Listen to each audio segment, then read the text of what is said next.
On that rainy night, thunder kept crashing down around a forest. Under a big tree, this young guy was chilling with his pet, just taking it easy in the rain. From afar, Lin Yan heard the clatter of horse hooves. He looked up and saw a beautiful girl riding a horse, galloping straight toward him. When the horse thundered past, it even splashed rainwater all over Lin Yan and his pet. Their eyes briefly met, but it didn't mean much, since the girl looked like she was in a serious hurry. After a bit more riding, her horse got caught on a rope stretched across the path. The horse immediately balked, but the girl reacted fast, kicking off the saddle to land smoothly on the ground. But right after that, a bunch of masked assassins popped out from the bushes on both sides, rushing to attack her. She fought back hard, but it was useless. Meanwhile, Lin Yan was still standing under that tree, seriously wringing out his soaked shirt. He heard horse hooves again, thinking it was another rude rider like before. But this time, the rider lost control right in front of him, then crashed hard off the horse. Lin Yan freaked out and quickly caught the man. "You okay?" The old guy looked pretty rough, only able to grab Lin Yan's wrist, begging for help to turn the tide. Back to the beautiful girl being chased by assassins. Those guys didn't even flinch at her attacks, so she had no choice but to run. But running wasn't a good plan either. Proof was, she'd been cornered by the riverbank, with the river rushing fast and the assassins closing in behind her. With no other option, she jumped into the river, hoping to escape, but the assassins pulled out a giant crossbow and fired a massive arrow straight at her. Their tactics were brutal, but the arrow missed because Lin Yan showed up just in time to save her. "Miss, get on the boat!" The old man who'd asked Lin Yan for help shouted from the back of the boat, and the girl quickly swam toward them. The assassins weren't giving up, firing their crossbows at the young lady again. Lin Yan stood at the front of the boat, determined not to let them win, but his attacks had no effect. He quickly realized they were protected by top-tier anti-lightning talismans. Those assassins were rocking elite anti-lightning talismans. Going head-on was a bad move. "Young hero, you better run. I don't want you getting dragged into this because of me." The girl had made it onto the boat and warned Lin Yan, but his vocabulary didn't include the word run. Lin Yan would rather risk it all than run away, so he unleashed a full-power lightning strike with insane destructive force. Looking at the crater he made with just that one hit, the girl couldn't help but get goosebumps. She couldn't deny this stranger's strength was beyond anything she'd imagined. As for Lin Yan, he had to admit these assassins were tough, but after his rebirth, he'd activated the innate Thunder God Body, which gave him the upper hand. Otherwise, today would have turned into a brutal battle. Though he'd temporarily held off the assassins, Lin Yan knew this place wasn't safe anymore. He'd noticed a mountain cave ahead, so he told the old man to steer the boat downstream toward it. They entered the cave to rest and start a fire. Lin Yan's and the young lady's clothes were dried out. Once they were dressed properly, the girl finally got a chance to greet Lin Yan properly, and only then did he get a good look at her. "Lei Yu, thank you for saving my life." Lin Yan was stunned for a few seconds, partly because he was blown away by Lei Yu's beauty. As for the rescue, Lin Yan didn't expect anything in return. He was just curious who had been chasing Miss Lei today. At first, Lei Yu seemed awkward. Lin Yan didn't want to pressure her if it was inconvenient, but after sitting beside him, she started telling her story with a sad tone. It turned out the ones chasing Lei Yu were death disciples of the Ma Lin sect. That cult had been eyeing Lei Yu's family treasure for a long time. They thought the treasure was on her person, so they chased her relentlessly. When Lin Yan heard the name Ma Lin sect, his eyebrows furrowed tightly. Then he asked, "What kind of treasure does your family have that the Ma Lin sect is after?" Lei Yu instinctively started to answer, but was cut off by the old man's sharp, "Miss, young hero, please understand. The Lei family's heirloom treasure can't be revealed to outsiders. We hope you forgive this inconvenience." Seeing how tense he was, Lin Yan didn't press further. This was definitely something that needed to be kept secret, so even if they didn't tell him, he wasn't bothered. That night, the three of them rested in the cave. Lin Yan fell asleep first, while Lei Yu and the old man seemed too troubled to sleep. Around midnight, Lei Yu quietly said to the man, "Feng Bobo, you should head home early tomorrow morning." Feng Bobo initially refused, worried it was too dangerous to leave the young lady alone here, but Lei Yu was adamant. She didn't plan to stay here alone either. Even though they just met, Lei Yu felt like Tran Loi was super trustworthy, so she decided to follow him wherever he went.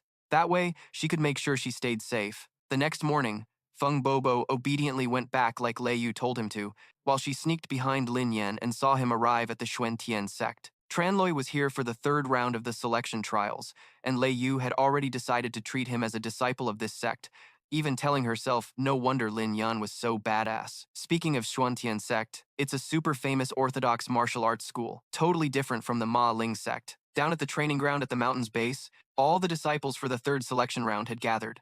Lin Yan heard someone call him in a super annoying tone and wondered who it was. It turned out to be Ni Qianran. Lin Yan, you actually came back? I thought you weren't going to join the trial anymore? The Maling sect is like a tiger stalking its prey right now. We agreed to stick together and make it to the final round of Xuan Tian Sect's selection for protection, and you're just going to bail? Not Tian Yan was about to keep scolding but got cut off by Lin Yan. Don't worry, I'm not planning to quit. I'm just here to pick up a little friend. He said that while showing off the pet he just got. The moment Nat Tian Yan saw that cute little thing, all her anger vanished instantly. Plus, this trial was ridiculously easy for Lin Yan. He just had to master a sword technique manual within 3 days, no prep or training needed. As soon as Lin Yan said that, someone nearby burst out laughing mockingly. Haha, some losers have no skills but sure love to brag. The Tati Feng Huan Ying sword technique is a mid-level martial skill. Even a genius like me needs 2.5 days to master it. Turns out it was Dong Shuliang, always itching to poke fun at Lin Yan and constantly calling himself a genius, which was super annoying. Clearly, neither Lin Yan nor Ni Qianran liked him. Right after Dong Shuliang spoke, she snapped back sharply. You're such a frog in a well. Taking 2.5 days isn't something to brag about. Lin Yan mastered it on the very first day. That's impossible. Dong Shuliang yelled, unable to accept that Lin Yan learned the sword technique faster than him. Well, what if I take first place in the trial? Lin Yan started taunting, and just as expected, the hot-headed rookie Dong Shuliang jumped right into the trap. He said if Lin Yan really got first place, he'd kneel and call him grandpa. Right after they made that bet, Jiang Zhanglao announced the trial details. Without wasting time, he declared the test was to get through the wooden man formation and reach the main hall up the mountain. No matter how the candidates did it, as long as they reached the main hall, they passed the trial. The first 10 to pass would instantly become inner disciples of Xuan Tian Sect. Jiang Zhanglao also revealed that the key to beating the formation was hidden in the Tati Feng Huan Ying sword technique manual given to candidates 3 days ago. So, confident you can beat him? Ni Qianran asked. He's here for Dong Shuliang, obviously. The kid came knocking on his own. Refusing would be a waste, Lin Yan replied confidently. As soon as the trial started, he and countless others rushed forward. The wooden man formation looked simple at first, but in reality, getting through it was no joke. Lin Yan barely took a few steps before hearing desperate cries for help from other disciples. He passed through the wooden dummies made of tree trunks effortlessly. Ni Qianran struggled a bit more but basically didn't face too much trouble. That's because Lin Yan had already pointed out the key points inside the sword technique manual to her 3 days ago. Elder Tuang and his 2 disciples were waiting at the mountain peak. The 2 disciples behind him were a bit impatient, guessing who would top the trial this year.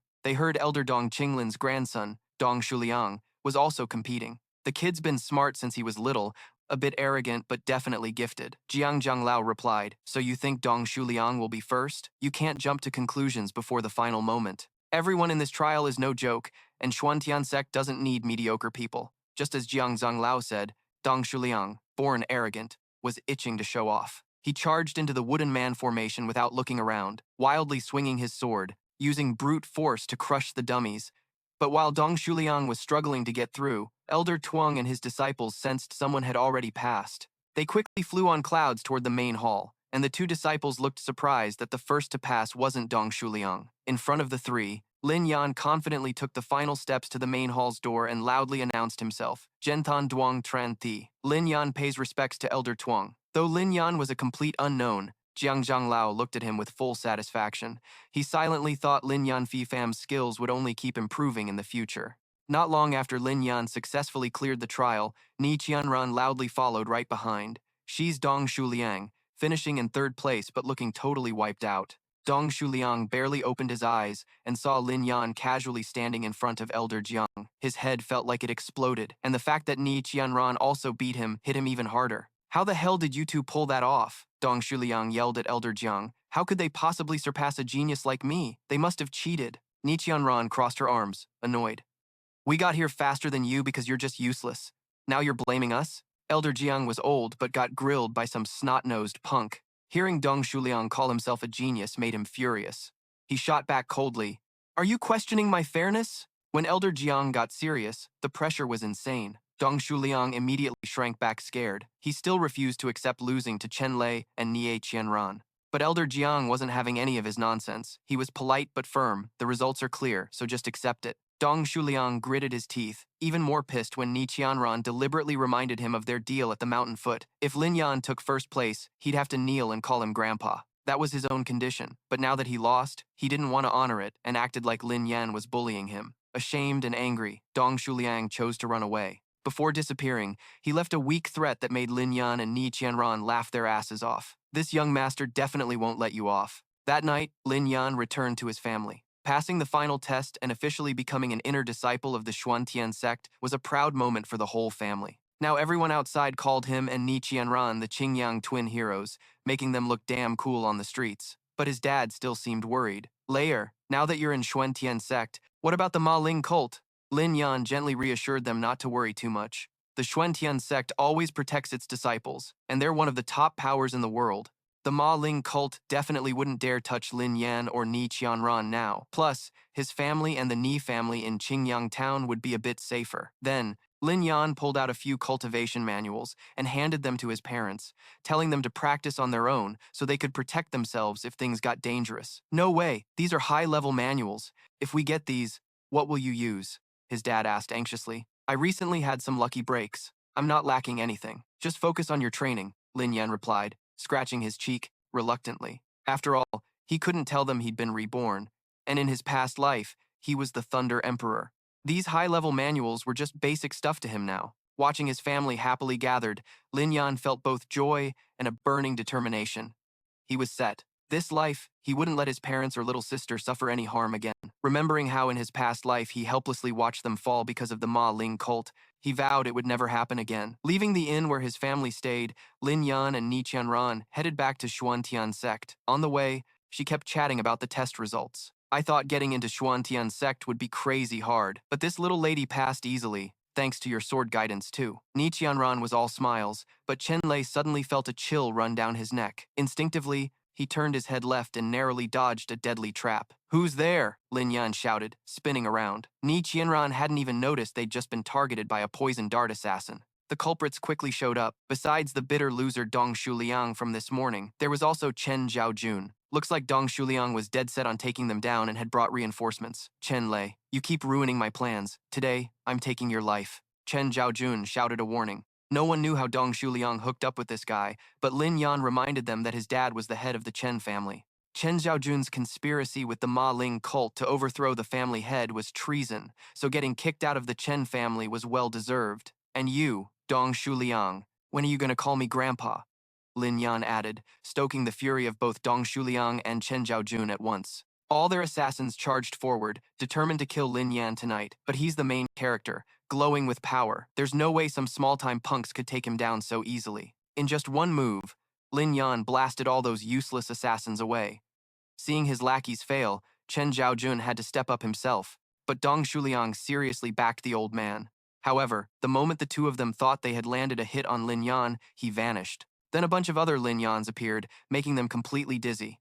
This was the effect of the shadow clone technique. Both Dong Shuliang and Chen Zhakun were totally confused, not knowing which one was the real Chen Lei. The real Lin Yan moved lightly and suddenly struck out with both hands, hitting Dong Shuliang and Chen Zhakun so hard they both hit the ground at the same time. His performance was so sick that even Ni Qianran couldn't help but be impressed. Whoa, Lin Yan, you're seriously badass, but you're not even giving this little lady a chance to step in? Dong Shuliang was crushed flat on the ground, but his face clearly showed he wasn't giving up.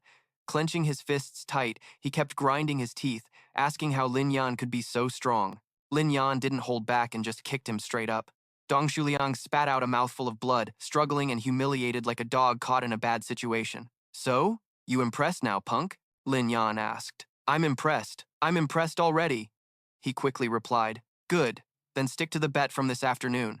Before Lin Yan could finish his sentence, Ni Qianran's scream cut through the air. Lin Yan, watch out. It turned out that while he wasn't paying attention, Dong Shuliang ambushed him with the Savage Voulay needle. That name was the absolute definition of scum, not a gentleman at all. Because they were so close, Lin Yan couldn't dodge and got hit by the full force of Dong Shuliang's Savage Voulay needle. The pain was sharp, stabbing deep into his heart and soul. Ni Qianran quickly caught him, but Lin Yan had been the Thunder Emperor in his past life. There was no way a few needles could take him down. Seeing Lin Yan get hit, Dong Shuliang was ecstatic and struggled to stand up. You country bumpkin dare embarrass this young master in front of everyone? This is the price you pay. After messing with Lin Yan, he turned to Ni Qianran, looking her up and down with hungry eyes. Little beauty, don't rush. You're next. But first, this young master's gotta enjoy himself properly. Lin Yan could tolerate Dong Shuliang messing with him, but for him to talk trash about Ni Qianran like that was straight up unacceptable. Thinking this, he jumped up. Dong Shuliang's savage voulée needle was made entirely of silver needles, which didn't conduct electricity, perfect for Lin Yan to counterattack. No hesitation, he used his inner strength to push all the silver needles deep in his body out. Then Lin Yan channeled electricity into them and sent them flying back at Dong Shuliang.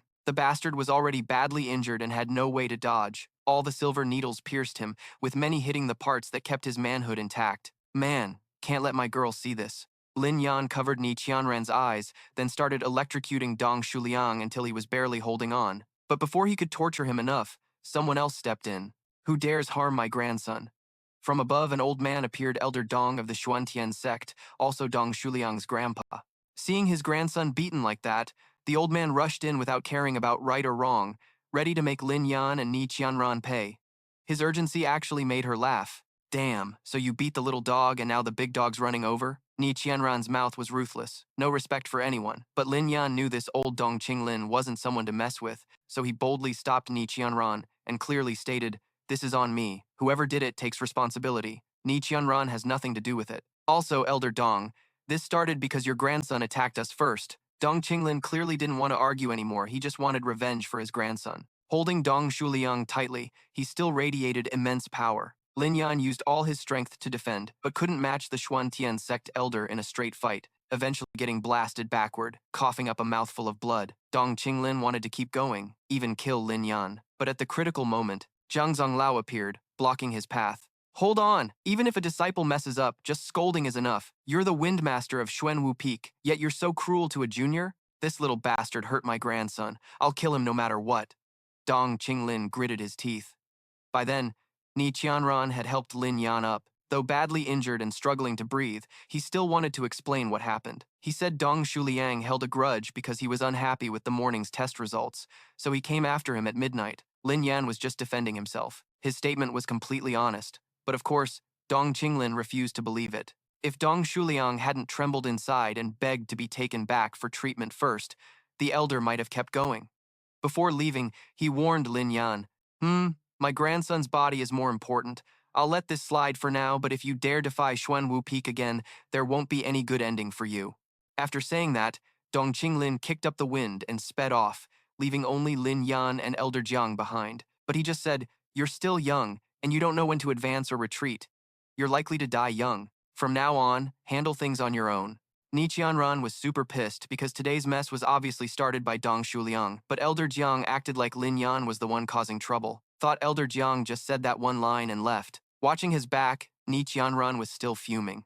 Wait, why did he even show up here? Hey.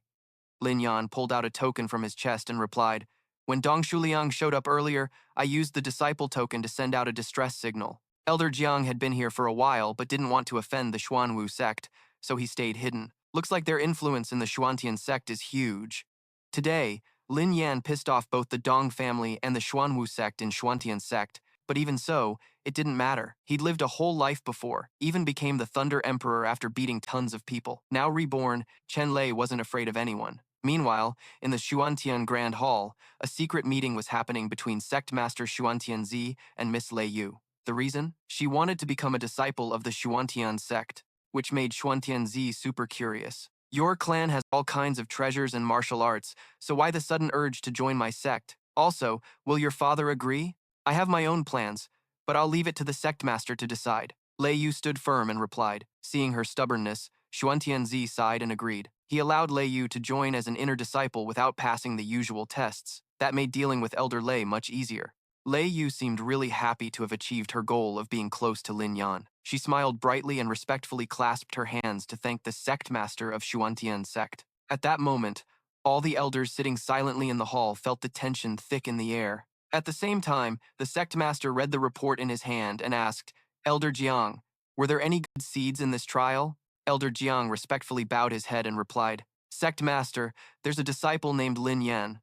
Beside him, Qing Lin quickly spoke up, "Sect master, Lin Yan impressed me a lot in this trial. I'm determined to take him as my disciple." The sect master sounded a bit surprised. Huh?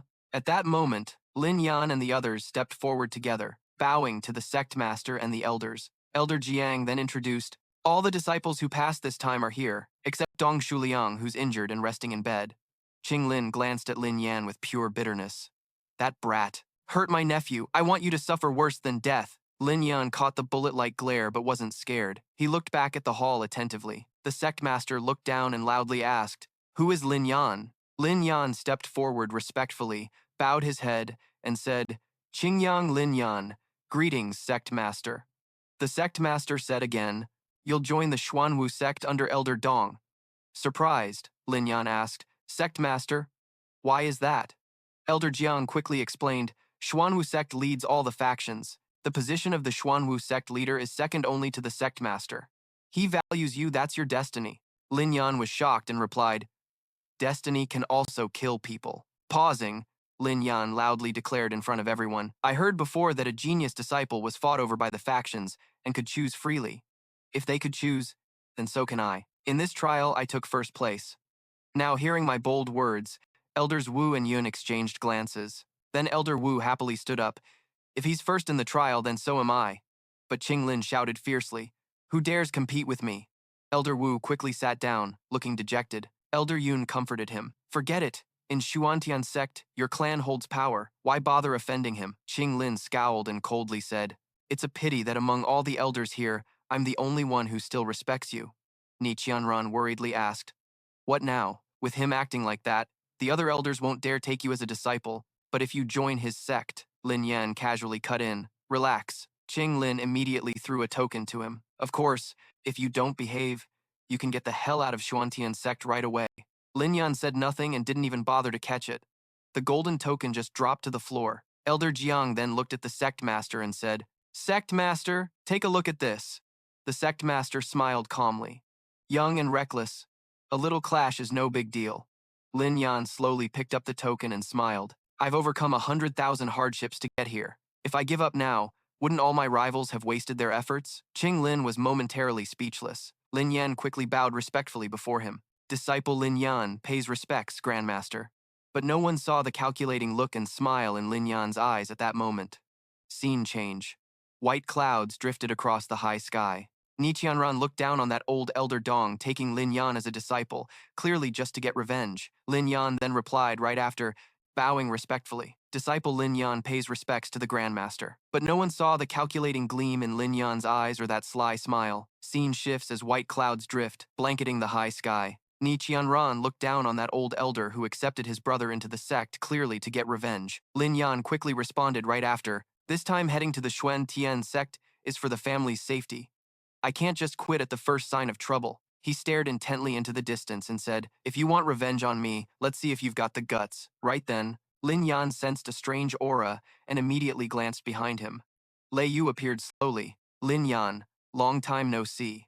Ni Qianran was surprised and whispered, hey, Chen Lei, since when did you know such a stunning beauty?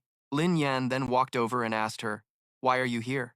Lei Yu smiled brightly and quickly replied, I'm a disciple of the Xuan Tian Sect. He grabbed Lei Yu's hand tightly. If you really were a disciple of Xuan Tian Sect, you would have called for help from the sect under the mountain long ago. You're deliberately trying to get close to me, she hurriedly explained. I mean no harm, if you don't believe me. At that moment, a voice interrupted their conversation from afar. Who is Lin Yan?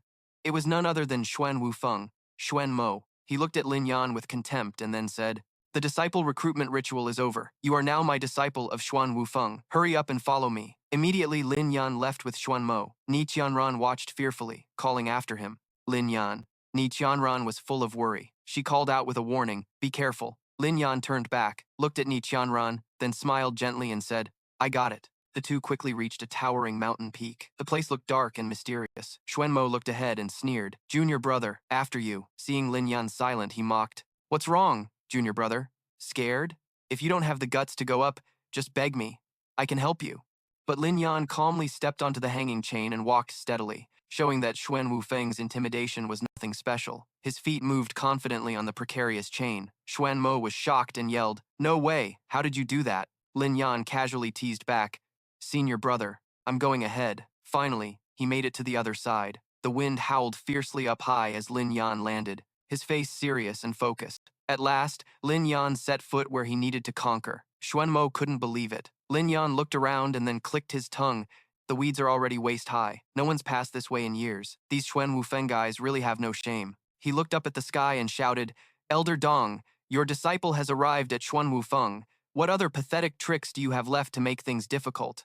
Immediately, a loud laugh echoed. Chen Lei instantly became alert. Whose voice was that? You're a disciple of Dong Daifa? Lin Yan feigned surprise and stammered those words. Dong Daifa, the old man shouted. That's Elder Dong you're talking about, the useless sect leader of Xuan Wufeng. Lin Yan respectfully said loudly, Though I'm his disciple, he only took me in to get revenge on me. But the other man laughed loudly. Then go ahead and get your revenge. Lin Yan's thoughts flashed. Looks like this guy has beef with Elder Dong. The enemy of my enemy is my friend. But does this guy have a screw loose? The laughter still echoed as Lin Yan muttered to himself, better to move on. Looks like Shu Liang is already itching to kill Lin Yan. Grandpa, you can't let that mixed blood Lin Yan live. Tan Lam reassured him. Don't worry, now that he's under my command, he's just meat to be trampled on. Just as he finished, a familiar figure entered from outside. Lin Yan bowed respectfully and said, Disciple Lin Yan pays respects to Elder Dong. But for some reason, Tan Lam started picking a fight with him. He growled, kneeling. Also, you should call me master now. Lin Yan resisted calmly. Demon, you're not worthy. Pausing, Lin Yan added, Besides, your grandson still owes me a get lost, we're peers. How could I call you master? Shu Liang gritted his teeth angrily. He clenched his jaw, growling each word. That mixed-blood bastard is already in my young master's hands, and he still dares to mouth off. Then finally losing it, Shu Liang pushed his wheelchair toward Lin Yan, yelling, I want you dead. Lin Yan quickly stopped the wheelchair with his foot gently and shouted, A disciple who just joined and died miserably on day one. How's Elder Dong gonna explain that to the sect leader? The old man then stood up and declared. Lin Yan disrespectfully swallowed his pride in the secluded chamber, kneeling before the sect. Tan Lam's face darkened, frowning. I want you to neither live nor die. Following his orders, Lin Yan was quickly taken to Si Kuan Yai. This place was filled with skulls and bones, with several fierce beasts bearing fangs and claws, growling and staring intently. Though chained, they looked terrifying. Lin Yan sat calmly on the ground watching them. Can't live, can't die. What kind of clever trick is this? Just some childish scare tactics. The big wolf kept staring at him, lunging forward despite the chains tightening around its legs. Lin Yan asked casually, knowing he was tied to the wall. Are you guys brain damaged? The voice echoed again. Not just him, the beasts here don't have brains either. Lin Yan immediately recognized the familiar voice. Senior, we meet again. The voice laughed heartily. Looks like Dong Dai Fat really hates you. Just after joining, he threw you into this place. Lin Yan sneered without holding back. Senior? You got stuck here too? Seems like your relationship with Dong Dai Fat isn't that great either, huh? The other guy replied with amusement. Kid, you sure got a sharp mouth, don't you? Lin Yan lazily leaned his head against the rock behind him. Going to sleep now, senior. Sleep well. As soon as he lay down, mournful cries immediately echoed around. Lin Yan suddenly opened his eyes and casually asked the man, Senior, fun, isn't it? The man then explained. You're blaming the old man wrong. These restless spirits are one of the tricks of the pure abode. Their purpose is to keep you from sleeping. No light, no people, no sleep, no hope. Then he asked Lin Yan, Do you know how many people have gone insane and died here? But it seemed Lin Yan didn't really care. He asked again, Senior, you must be trapped underground, right? The man was surprised. How do you know? No, why aren't you scared at all? Lin Yan replied calmly. Not only am I not scared, I even have a way to get you out. The senior was surprised. What? Lin Yan stopped sleeping and quickly stood up. Xuanwu Peak, Chiang Ridge. This place is all about mind and coldness. Someone must have reversed the earth veins. The voice quickly responded, showing some knowledge, but that's far from enough. He stopped before the pack of beasts, demons, and monsters, surely part of the formation. Senior, how many people have you offended exactly? Chen Lei then turned around and guessed, looks like the mountain trail is also part of the formation. Lin Yan then sat down beside a rock and continued, and the red iron is the link to the Xuan Tian peak of the sect leader. The trapped man laughed mockingly. Sect leader? He deserves it. I spit on him. Chen Lei quickly guessed. Senior, weren't you betrayed by the current sect leader and Dong Dai Fat working together? Pausing a bit, he curiously said loudly, Senior, are you the previous sect leader? Right after, the ground beneath Lin Yan cracked open, and he was a bit startled. Then he fell freely down below. It seemed the man now accepted meeting Lin Yan. Down below, he was indeed imprisoned. Not only that, his hands and feet were chained tightly, looking miserable. He looked at Lin Yan and said, How do you know who you really are? Was it that petty Dong Dai Fat who sent you here? Lin Yan was shocked looking at him. Senior, he helplessly thought, just by looking, I can tell how many years he lived in his past life, and how tragic it was. I've seen plenty of stories like this. Chen Lei quickly stood up and respectfully bowed. Senior, what I said was just my guess. This man was Lei Fengzi. He looked at him, then sighed. Forget it. Your strength is weak. Trying to rescue me will only drag you down. You should leave. Chen Lei pointed at himself and asked, which way should I go? Fengzi looked behind. Behind me is a tunnel that leads straight to the chains of Xuanwu Peak. Fengzi then threw something out. If you like the kid, here's a little gift for you. Go quickly. Chen Lei respectfully said, thank you for your help. Senior, rest assured, I will find a proper way to rescue you. Outside, the space was very quiet. Slow footsteps of a woman approached. Lei Yu looked around, thinking, the path to Xuanwu Peak is only this one without guards. Then she noticed some change on the tower above and was a bit startled. Lin Yan then slipped out of the chains easily. His eyes now burned with even more hatred for the old man. The wind started to rise. Lin Yan casually landed beside Lei Yu, who was standing there. Chen Lei was surprised to see her here. Why is it you? Lei Yu smiled awkwardly. I was planning to find you. He shouted at her. The first time we met was a coincidence. The second time, you didn't even explain clearly. Now you come to Xuanwu Peak in the middle of the night to find me. What's your purpose? Lei Yu honestly replied, I heard you had a conflict with the elder, and he took you in as a disciple. I care about you. That's why. Lin Yan remained very cautious and asked, why do you care about me? Lei Yu blushed and shyly turned away. Seeing my lifesaver in danger, caring a little isn't normal. He annoyedly started to gather his inner power to threaten her. Don't want to tell the truth, huh? After a moment, he withdrew his power. Forget it. I never oppress women, but you don't care about her either. I have things to do. Don't get in my way. Meanwhile, someone was rushing over this way. It was Ni Qianran. She was so anxious she bumped into Lin Yan without realizing. Seeing him, she was delighted. Chen Lei, you're down? Just in time. I have urgent matters to tell you. She saw Lei Yu behind and immediately asked, am I disturbing you two? Lin Yan straightened her up and gently said, if it's urgent, you should say it first. Ni Qianran then hurriedly said, after you left today, I was taken in as a disciple by Long Shofeng. Do you know who Long Shofeng's top disciple is? Then Tian Yan told him the truth she knew. Xiao Tong, he's from the Demon Spirit Sect. Lin Yan didn't expect this and immediately shouted in shock. What? At the same time, Lei Wu stepped forward to respond. As far as I know, Xiao Tong is an orphan adopted long ago by an elder in the sect. How could he be connected to the Demon Spirit Sect? Tian Yan hesitated. Then she cautiously looked at him and asked, Lin Yan, so now this lady is my person? Lei Yu said with a determined look. Little junior sister, I was once hunted down by the Demon Spirit Sect, so I have some grudge against them. Just speak straight. Ni Qianran was also very generous at this moment. She said, all right, I trust you. Right after, Tian Yan immediately recalled the past. That night she was standing by the cliff of Dragonhead Peak. Ni Qianran was lost in thought looking at the mountains and forests when suddenly a strange sound made her alert. She quickly shouted, who's there? The voice answered, Junior Sister Ni. The guy is none other than the senior disciple of Dragonhead Peak, Xiao Song. She was surprised. Senior brother. Xiao Song stepped closer and asked, why are you still here so late, junior sister? Ni Qianran then said, on my first day joining the sect, I felt restless and couldn't sleep, so I went out for a walk. Then he happily said, I heard junior sister is from Zhenqingyang, though it's a bit far. It's a land full of talents. Ni Qianran was surprised and asked, senior brother, have you ever been to Zhenqingyang? Xiao Song looked up at the night sky and said, when I was young, I traveled with the master and passed through there once. Ni Qianran replied, so that's how it is. Then suddenly she broke out in a cold sweat. Why does this posture look so familiar? Remembering that face, she was secretly shocked inside. Ni Qianran then confirmed it was him. According to her story, that night, Tran Trak Quan conspired with the Demon Spirit Sect to attack Zhenqingyang. She saw Xiao Song with the Demon Spirit Sect's group. Those masked people even respectfully knelt and called him Little Wolf King. Ni Qianran added, at that time he didn't act, but the team leader was extremely respectful to him. After telling this, Ni Qianran immediately said to him, we came here to borrow the prestige of the Xuan Tian Sect to protect Zhenqingyang, but if Xuan Tian Sect is involved with the Demon Spirit Sect, what should we do? Lin Yan looked at Lei Yu and asked, Lei lady, according to you, no one in Xuan Tian Sect knows Xiao Song's true identity. She replied, on the surface, surely no one knows. Lei Yu gritted her teeth, but the two just said Xiao Song is the Little Wolf King. The Little Wolf King is the nephew of the Demon Spirit Sect's leader, and in recent years he led people to destroy many distant towns. Hearing this, Ni Qianran standing nearby couldn't help but exclaim, oh my god! Lin Yan immediately reassured her. Ni Qianran, don't panic. Then he said, if Xiao Song's identity is still hidden in the shadows, then the demon spirit sect's power inside Xuan Tian Sect must also be concealed. Zhen Qingyang is just a small place. The demon spirit sect wouldn't risk exposing their ambush inside Xuan Tian Sect just for that. Then he looked at Lei Yu.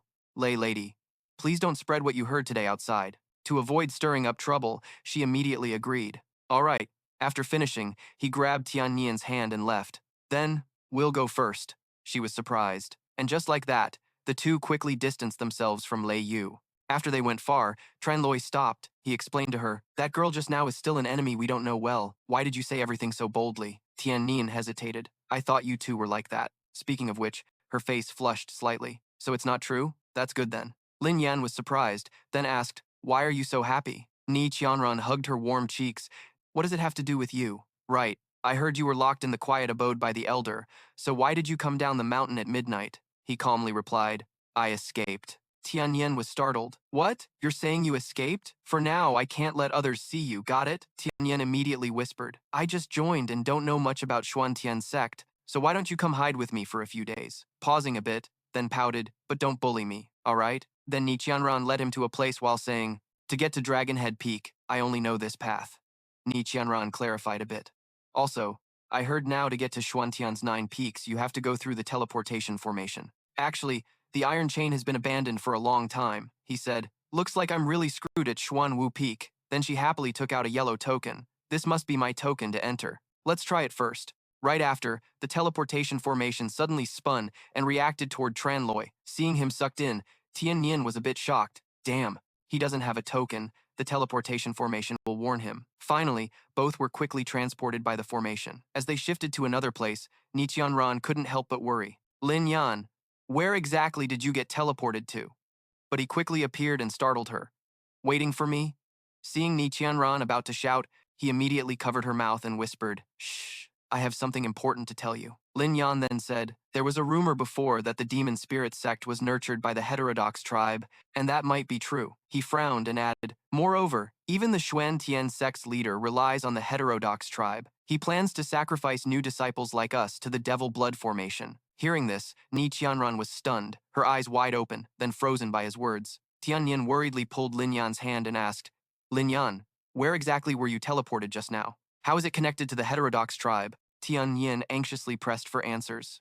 People say the heterodox tribe is extremely vicious, specializing in eating humans, but aren't they the ones getting blocked outside the Fengziyan continent? Lin Yan flashed a hint of sadness on his face, thinking to himself, man, I must have been just as naive in my past life. It wasn't until he guarded the border city for 500 years that he realized how weak Fengziyan really was. Then he immediately helped Tian Yan up, saying, things are serious now, listen up first. After a moment, Lin Yan went on to recount how he was teleported to a completely unfamiliar place. He looked around, then got a bit surprised, thinking this place was familiar. At the same time, Lin Yan noticed light and voices coming from the other side of the door, and he instantly got on guard. Driven by curiosity, he slowly approached and sneaked a peek inside by opening the door a crack. The divine historian sat on a high platform, asking, we'll activate the Saima blood formation next month.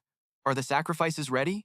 Lin Yan quietly realized, this is the divine historian of the alien clan. Thun Lam respectfully replied, Master Divine Historian, we've recruited a large number of young disciples as planned. He smiled slyly. Good. That way, even if we attack Fengziyan, you can say the disciples are just training, so no one can stop you. The Heavenly Sun laughed along to flatter him. Don't worry, sir. We'll do our best to be good insiders.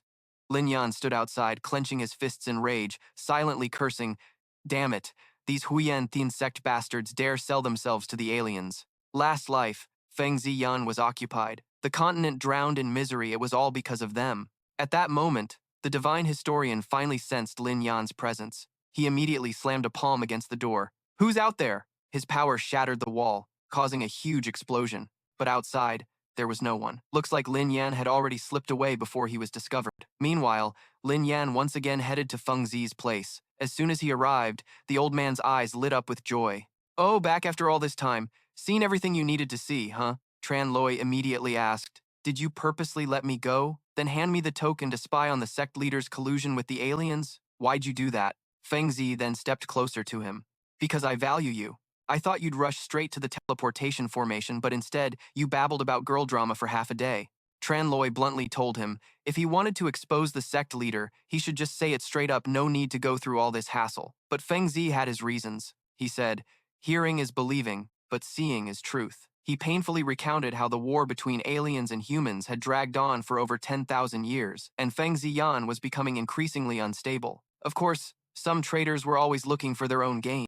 Then anger flashed in Feng Zi's eyes. When he learned the truth back then, he wished he could have ripped those two traitors apart. Unfortunately, when he tried to investigate, he got outsmarted. Lin Yan quickly shared what he'd overheard. They planned to offer newly recruited disciples as sacrifices to the aliens. If Dong Dai Fat hates me that much, then he'll definitely send me off. Feng Zi frowned and replied, exactly. That's why I told you all this. You have exceptional talent and a grudge against Dong Dai Fat. You're the best person to stop this. Lin Yan knelt before him. Thank you, senior. Feng Zi looked a bit surprised. Thank you? Aren't you scared? Lin Yan immediately said, if you hadn't told me the truth, the alien plot would have succeeded. Once Feng Zi Yan falls, countless lives will suffer unimaginable consequences. Feng Zi was quietly amazed that even in such danger, Lin Yan's first thought was the people, caring more about their lives than his own. Thinking this, Feng Zi then warned, time's running out, get ready. Now after hearing all this, Ni Qianran looked at him worriedly. Lin Yan, just the two of us trying to stop the aliens from activating the Sima blood formation? That's way too tough. Lin Yan immediately said, for now, we just take it one step at a time. Then he pulled out a blue pill and said, take this chi stabilizing pill home and use it. Try to break through to mid-stage true chi soon. Ni Qianran was surprised. Chi stabilizing pill? How do you have such a rare pill? Lin Yan scratched his head and said, don't worry so much. Ni Qianran's eyes hardened with resolve. She firmly said, all right, I trust you. Then he handed her a feather and said, soon, I'll head down the mountain to find opportunities, trying to level up to the fish origin realm before going to Feng Zi Yan. Ni Qianran's jaw dropped in shock. Fish origin realm?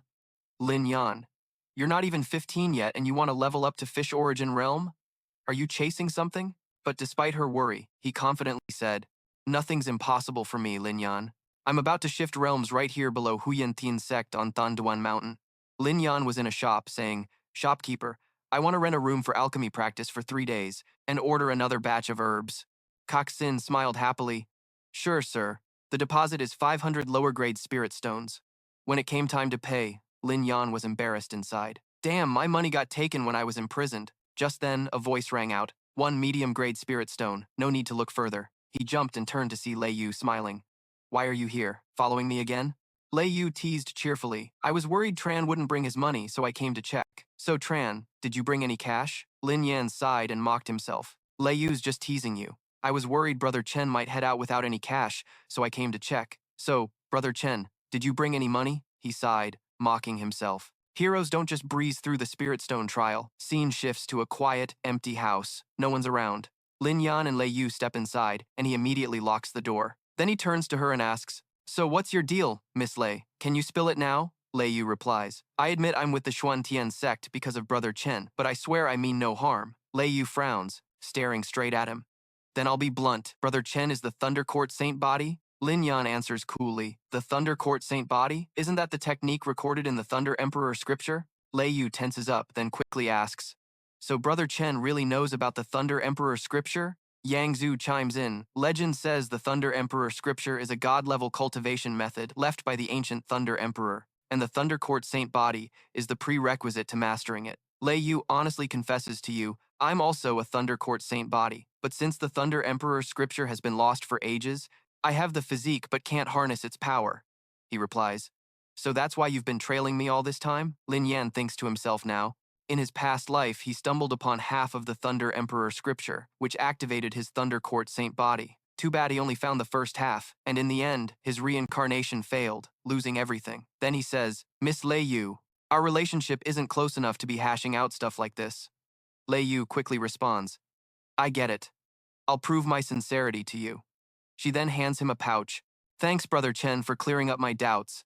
Consider these spirit stones a token of gratitude. She says this as she heads for the door, asking to leave first. Brother Chen says it's fine, and the door closes behind her. Lei Yu fades into the distance. Alone inside, Lin Yan quietly calculates, since he's reborn without mental blocks, breaking through the primal barrier and using pills won't be a problem. just waiting on the herbs to arrive so he can concoct a primal breakthrough pill and immediately break through. But right then, a loud banging on the door echoes. Lin Yan goes out and opens the door, surprised. Hey, I didn't order this many herbs. Thon says nothing, then suddenly kicks toward him. Pausing, she stubbornly says, I need this alchemy room. You get out. Lin Yan snaps back loudly. I paid the deposit to the shopkeeper, so I have the right to use this alchemy room. Shopkeeper, is this how you run your business? The man stammers. Little bro, Miss Hua's purple night bloom is a rare herb, and it's super hard to keep fresh. If you haven't started alchemy yet, why not let her use it for a day first? He looks at the white flower and asks, you want to make the purple night pill? He covers his mouth and laughs. Damn, you gotta be kidding. Than yells in frustration. What's your problem? Chen Lei says, the alchemy room's fire formation is only level 1, totally useless for extracting the essence of the purple night bloom. What a waste. Thon insists. It's urgent. I can only try once. Lin Yan seriously tells her, sounds like you're desperate to save someone. I actually have a perfect method here. Thon looks at him with disdain.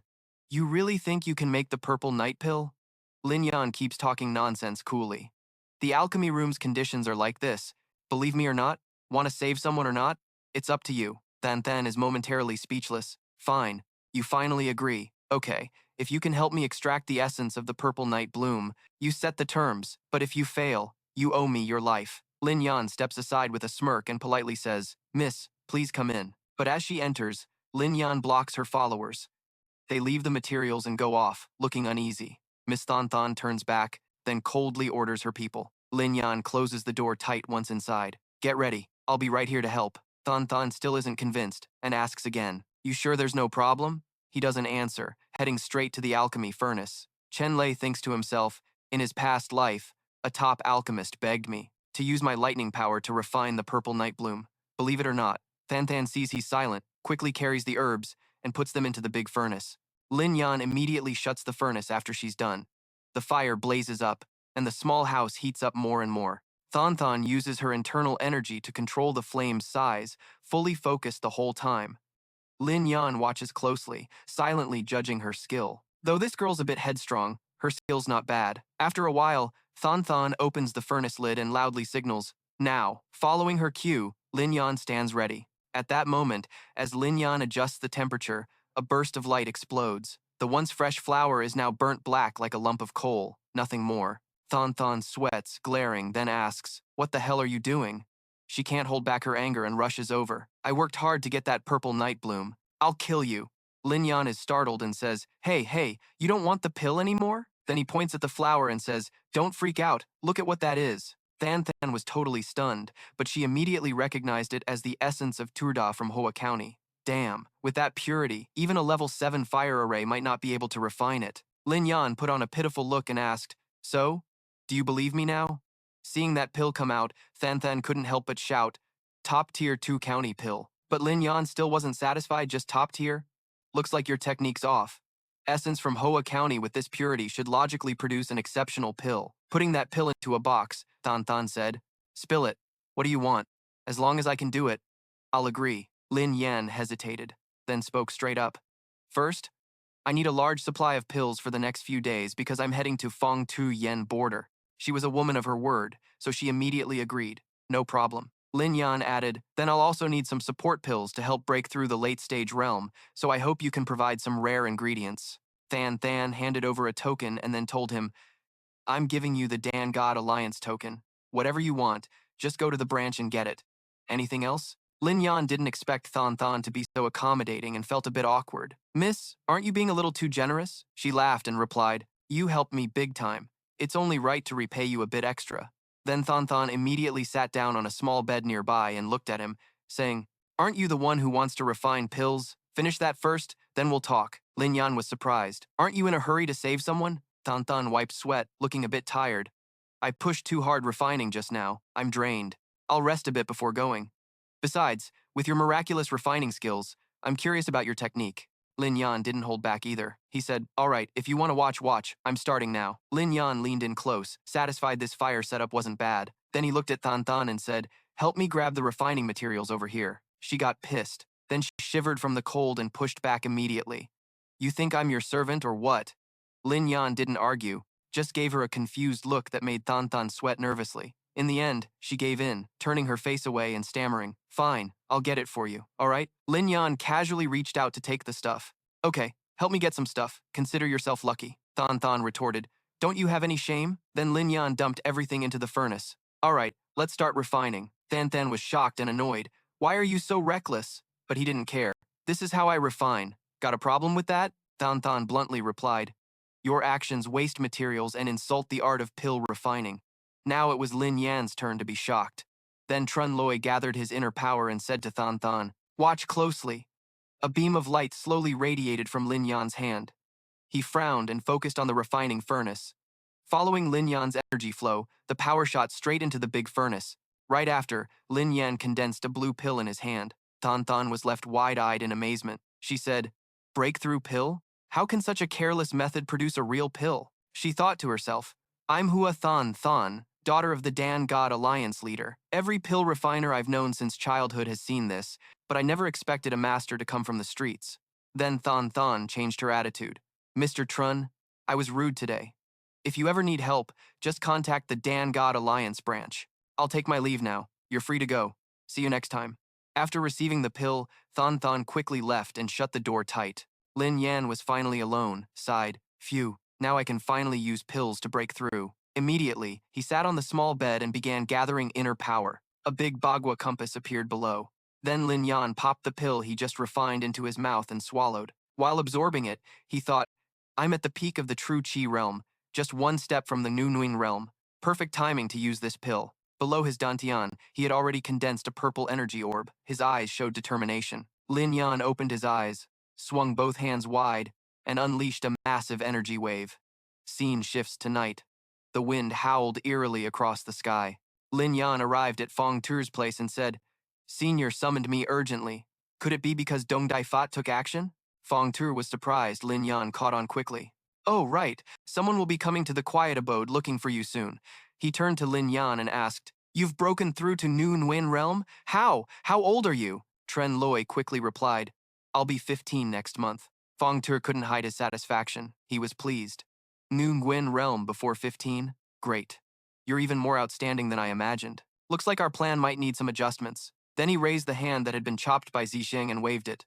"Come here." Lin Yan bowed respectfully and stepped forward. "Senior, any further instructions?" Fong Tu looked him straight in the eye and asked bluntly, "Do you want to apprentice under me?" Lin Yan didn't answer right away. Instead, he said, "Senior, got any last words?" Feng Zi stared him down and bluntly asked, "You want to take me as your master?" Lin Yan didn't answer right away but said instead, "I've known you for a long time, Senior, but I still don't know your title."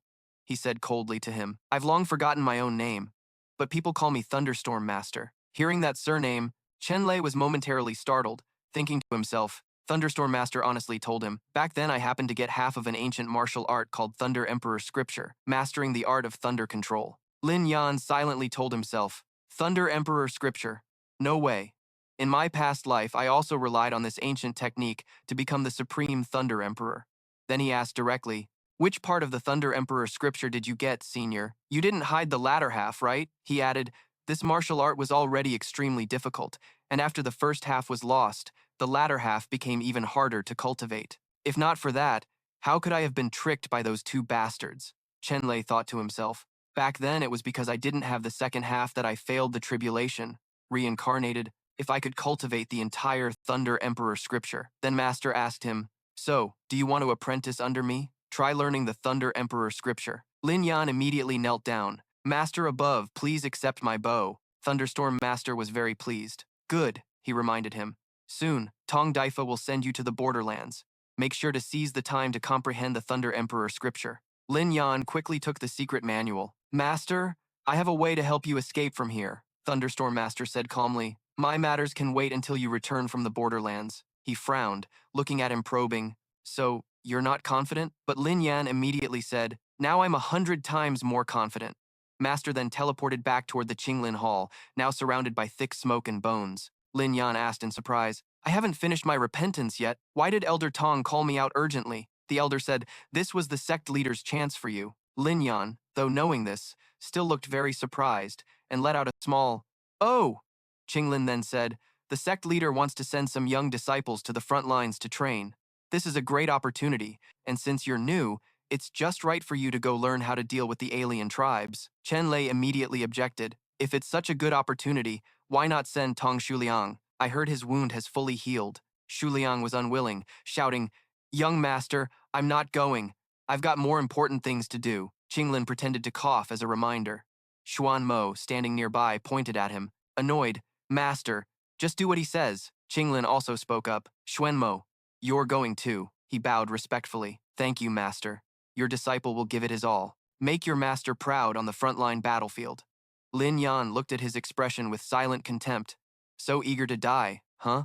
After watching Qinglin and Shuliang leave, he flattered, Master, take it easy. Then Xuan Mo turned to Lin Yan. If Master gave you this chance, you better cherish it. He threatened coldly, I'm your senior brother. Once at the front line, you have to listen to me. If you dare steal my credit. Lin Yan was speechless at this dumbass standing before him. Time quickly passed. The next day at the Xuan Tian Sect Square, Lin Yan and Xuan Mo arrived together via formation teleportation. He happily looked at him. Junior brother, you just arrived at Xuan Tian Sect. Stick close to me later. Don't run wild everywhere. From the other side, Ni Qianran saw him and shouted, waving, Lin Yan, I've been waiting for you forever. At the same time, Lei Yu also passed by to greet. In their eyes, Chen Da Ge Xuan Mo was invisible. He tried to start a conversation. Are you two new disciples? I'm from Xuanwu Peak. Lei Yu doesn't care. Big brother Chen, I'm here to introduce senior brother Xiao Tong and senior sister Fan Xiu, who will lead the team this time. Passing by, Chen Lei respectfully bowed.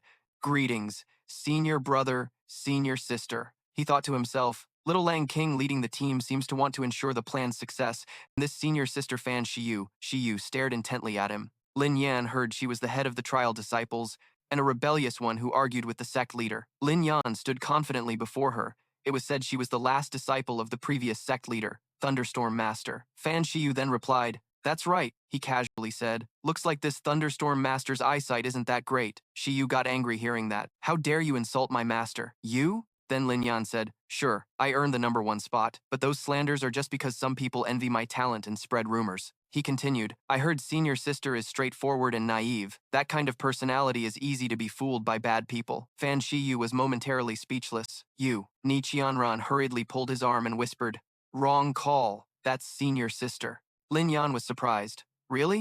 Xiao Tong came from behind. Senior sister, don't mind those immature juniors. We should get going. Fan Shiyu was even blushing because of him. Watching the two being all lovey-dovey, Lin Yan silently groaned. Thunderstorm Master, damn it, your little disciple has no eye for people at all. Right then, Xiao Tong raised his token high into the air, channeling his inner power into it. Immediately, a large wooden ship appeared in the sky. Ni Qianran was amazed. Wow, that's so cool. The guy standing above shouted down, All junior brothers and sisters, get on the flying ship.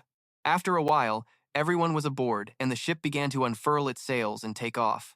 Xiao Tong stood above and clearly said, This time, our frontline target is Battle 100 City. Battle 100 City is quite far from the King's clan of the Strange Beasts. Most of the Strange Beasts coming here are only at the Chi stage, so everyone doesn't need to worry. He then announced the reward. Every time someone kills a strange beast, they earn 1 battle merit point. These merits can be exchanged for rewards at the sect and royal court. Hearing this, the crowd below couldn't help but buzz with excitement. Ni Qianran, standing beside him, whispered, Aren't you worried at all? He replied, I was a little worried at first, but now I've got an ace up my sleeve that's insanely strong. Lin Yan was quietly pleased. In his past life, just relying on the first half of the Thunder Emperor scripture, he was able to guard the border for years. Now that he had the second half, he wasn't afraid of anything anymore. Then, finally, the ship docked, and everyone eagerly disembarked. Lin Yan moved quickly, and there was still some dirt and small rocks under his feet. As he passed by, Ni Qianran couldn't help but sigh in admiration. Damn, he's tall. At the same time, from outside, a group of people entered with an overwhelmingly imposing aura. That old man was the elder of the Heavenly Demon Sect, and as soon as he saw the old guy, he said, Tiao Song, long time no see. Are you bringing new recruits here for training this time? When Tiao Song saw them, he respectfully bowed to the elder. Then Thuakao looked down on the young man who was disgusted by the strange beast corpse. These are your elite disciples from the Xuan Tian Sect? Your sect's ranking should be lowered now. At that moment, Fan Shiyu immediately gathered her inner power from afar, furrowed her brows, and launched a big fire strike toward the old man. Seeing this, Thuakao suddenly broke out in a cold sweat. Her power hit straight with a massive explosion, showing no mercy. Fan Shiyu pointed at him. Our junior brothers and sisters are here for the first time. It's normal they can't adapt right away. Who does he think he is? Thuakao was annoyed. Fan Shiyu, don't get cocky just because you're Tiao Song quickly interrupted from the middle. All right. Then he said, junior brothers and sisters need rest. Let's not argue over petty stuff. Fan Shiyu frowned in frustration. Tiao Song, weren't you always the one caring most about the sect's reputation? How is this petty? Then Tiao Song turned and smiled brightly at Thua Kao. Sorry, sir, sister, him. Then he shouted to his junior brothers and sisters, our Xuan Tian Sect has a sect base in Battle 100 City. Everyone rest well tonight. Tomorrow, we'll go outside the city for training. Lin Yan thought to himself, so urgent? Looks like the strange beasts have already set up outside the city. Strange beasts, I absolutely won't give you a chance to massacre our kind. Night fell, and the area around was desolate and wild, cold winds blowing in gusts. In Fan Shiyu's room, a figure standing behind her made her immediately alert. Anyone looking at Lin Yan would be annoyed. It's the middle of the night. What are you doing in my room? He went straight to the point. I'm here to help you see clearly, sister. Tiao Song isn't a good guy. Fan Shiyu's face turned cold. What gives you the right to slander Tiao Song? Besides, my master and your elder are peers. You should call me sister. But right after that, Fan Shiyu was shocked to the point of speechlessness. She looked at the token in his hand, amazed. How do you have this? Then Lin Yan sat down, lightly gripping the armrest. He spoke decisively. Lei Fengzi isn't dead. He even accepted me as his disciple. Fan Shiyu replied confused.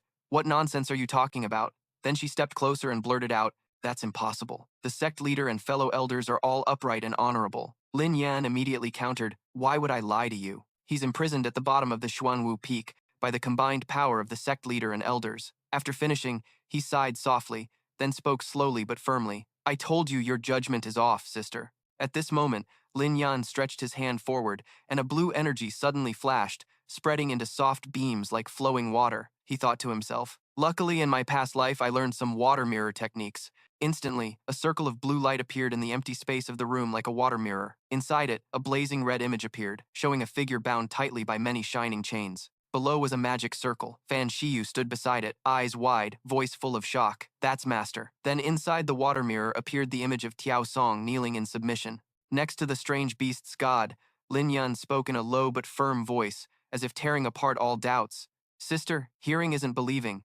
Seeing is. Witnessing this, Fan Shiyu was confused and hesitant. At that moment, Tiao Song also appeared. Lin Yan quickly responded, don't you think he was in a hurry today? Clearly, he didn't want you to mess things up, ruin the strange beast's plan. Hearing this, Fan Shiyu's face hardened, a fire flared in her palm, and her voice was full of anger and determination. I thought they were all good people, but turns out they've been lying to me. Tiao Song, I won't forgive you. The fire grew bigger, casting a red glow on the walls. Fan Shiyu clenched her fists, the flames exploding fiercely. She shouted, Junior brothers, let's find the others immediately and expose their true faces. Then Lin Yan quickly grabbed her hand to stop her. Next, he warned, wait, what if there's someone from the sect leader's side among them? Stirring up trouble will only make the sect leader suspicious and take action against Master. Then Lin Yan continued, sis, let's just pretend we don't know anything for now and figure things out tomorrow when we leave the city. Fan Shiyu replied hesitantly, but suddenly a blue light flashed. Electric sparks crackled around him as he wondered about Yu Yuanjing. Then he growled, sis, you listening? A few hours later, they found themselves in a barren wasteland, the wind howling fiercely, whipping up thick clouds of golden sand. Jagged rocky mountains loomed under a heavy earth-toned sky, pale light casting a harsh, dangerous scene. A group of people trailed each other through the dust storm. At the front, Xiao Song led, turning back to shout, everyone follow Sa Ta. At that moment, Tivu glanced toward Lin Yan. He said nothing, just shook his head slightly, as the line of people stretched on, struggling to move forward. Now, Ni Qianran quietly asked Lin Yan, what do we do now? He whispered instructions. Buy time, figure out where the blood formation is first, then destroy the magic formation. The wind still howled, swirling thick golden sand that stained the sky a dusty red. The group kept moving forward, each step firm and determined. Suddenly, a strong, alert voice rang out. There are heterodox tribes ahead. Instantly, Xiao Song signaled, everyone, defend. In the distance appeared a swarm of iron spiders, their bodies clad in shiny black armor, eyes glowing like burning embers in the sandstorm, advancing step by step with an eerie buzzing sound. The tension was suffocating. Xiao Song wondered, this is bad. Why are there so many heterodox tribes? In that moment, he quickly turned back, raising his hand to shout, everyone fall back east with me. Immediately, A sharp voice responded from behind. Wait, then Lin Yan added. We're all only at the chi stage. Although the heterodox tribes in the 100 Battle City aren't very strong, they're still dangerous. We should head west instead. It's closer to 100 Battle City, so if things get risky, we can call for backup. Hearing this, Xiao Song snapped back sharply. We just left 100 Battle City and you want to run back inside? Do you want the whole world to laugh at the Xuan Tian Sect? Then Lin Yan raised his hand in agreement and shouted to the group, Senior brother is right. For the glory of Xuan Tian Sect, let's push through the hardship. As he spoke, he looked at Fan Shiyu, who returned a knowing glance. Then everyone charged forward together. Lei Yu ran while shouting, Big bro, Tran is right. For the glory of Xuan Tian Sect, push through the hardship. Fan Shiyu leaned in, shouting back with fierce spirit, Hell yeah! Attack the heterodox tribes. Everyone's got a responsibility. The ground trembled under their hurried steps, kicking up clouds of sand, leaving only Xiao Song standing still. He hadn't reacted yet because of how fast everyone moved. He just froze. Now, amidst the sea of iron spiders, Lin Yan leapt high, summoning an energy orb, shouting coldly like thunder. Mixed heterodox tribes, prepare to die. Then from above, streams of energy shot down from his hands like giant swords, sweeping away waves of advancing iron spiders. Below, Fan Shiyu unleashed fierce attacks, shattering the armor on their bodies. One wave of iron spiders after another. Lin Yan and Fan Shiyu had to fight off a new wave. Surrounded, they stood back to back like an unbreakable fortress. Neither showed fear, both shouting, Just in time! Nearby, junior brothers joined forces to attack the iron spiders. A powerful, spirited voice echoed, The senior sister has distracted a large number of heterodox tribes. The rest, let's charge and wipe them out. A junior brother with blue hair gritted his teeth, clutching his weapon. Slashing down, the clash of metal against spider legs ringing sharply. He shouted in frustration, Why are these heterodox tribes so strong? The iron spiders spun around, their legs knocking the junior brother flying. He hit the cold sand, eyes wide as the iron spider closed in. Trembling but desperate, he cried out, No, please save me. Then one iron leg shot forward at terrifying speed. The junior brother opposite, sweat rolling down his cheek, eyes wide as his sword stopped just inches away suddenly. Everyone was stunned, confused by what was happening. It seemed all the iron spiders froze. One junior brother shouted, What's going on? At that moment, Xiao Song stepped forward. He shouted decisively but urgently, Don't overthink it. While these heterodox tribes haven't attacked yet, let's move. But a strong voice from behind cut in, Wait. Then Lin Yan stepped up, mocking, Senior bro, you're scared already? Those iron spiders didn't scare you before. Xiao Song quickly replied, voice firm, I have to be responsible for everyone's lives. The atmosphere thickened with tension. Vulan spoke softly but sharply. Is that so? But I feel like you've got some other plan. At that moment, suspicion flashed in Xiao Song's eyes. Then he growled, You're overthinking, damn it. Could he be doubting me already? He clenched the red stone in his hand tightly and thought, No way. I have to get them to the blood formation fast. Suddenly, the space was torn by a sharp warning, cold and urgent. Not good. The heterodox tribes are moving again. Right then, Xiao Song raised his hand high, shouting, There are at least that many spiders over there. Everyone, follow me to break through the siege. The group quickly ran after him. Over here, Lin Yan was using electric shocks to suppress the iron spider. Seeing that, he calmly thought it through and quickly led everyone eastward. So? Looks like the blood battle is over there already. Sandstorms whipped across the desert as the group kept running. One junior brother gasped out, Senior, I can't run anymore. Xiao Tong quickly turned back, eyes sharp and cold. He told himself, they were only half a day away from the blood battle anyway. Then he said, Everyone, take a break. Suddenly, one by one, everyone collapsed unconscious, the sound of bodies hitting the ground echoing non-stop. He was startled. Realizing something was wrong, Xiao Tong barely managed a sharp call before he too collapsed unconscious. Now, Fan Shiyu, Lei Yu, and Ni Qianran stood firm on the opposite side. She said decisively, It's done. Then Chen Lei looked over in surprise and asked, Lei Yu, why aren't you knocked out? She winked and replied softly, It's a secret, big brother Chen. You even took me down, no mercy at all. Then Lin Yan knelt beside Xiao Tong's motionless body, searching him over. He said, Let's handle the main task first. After a moment, he lifted a glowing red stone in his hand, voice tinged with relief. Found the blood crystal, the blood crystal. Then everyone moved closer to Lin Yan. He clenched the stone tightly, voice serious. The blood crystal is a fusion of the bloodline power of the heterodox tribes. It can control lower-level heterodox and is part of the blood battle formation. Finishing his words, he stood up abruptly, voice firm. No more delays. Let's head to the blood battle now. Immediately, Tivu, Nie Qianran, and Lei Yu shouted in unison, I want to go too. Then Tivu confidently said, I have the highest cultivation. I can definitely help. Ni Qianran quickly jumped in, voice full of passion. Chen, we're childhood friends, remember? The atmosphere heated up as Lei Yu chimed in. Big brother Chen, don't forget I have the Thunder Wrath Sacred Body.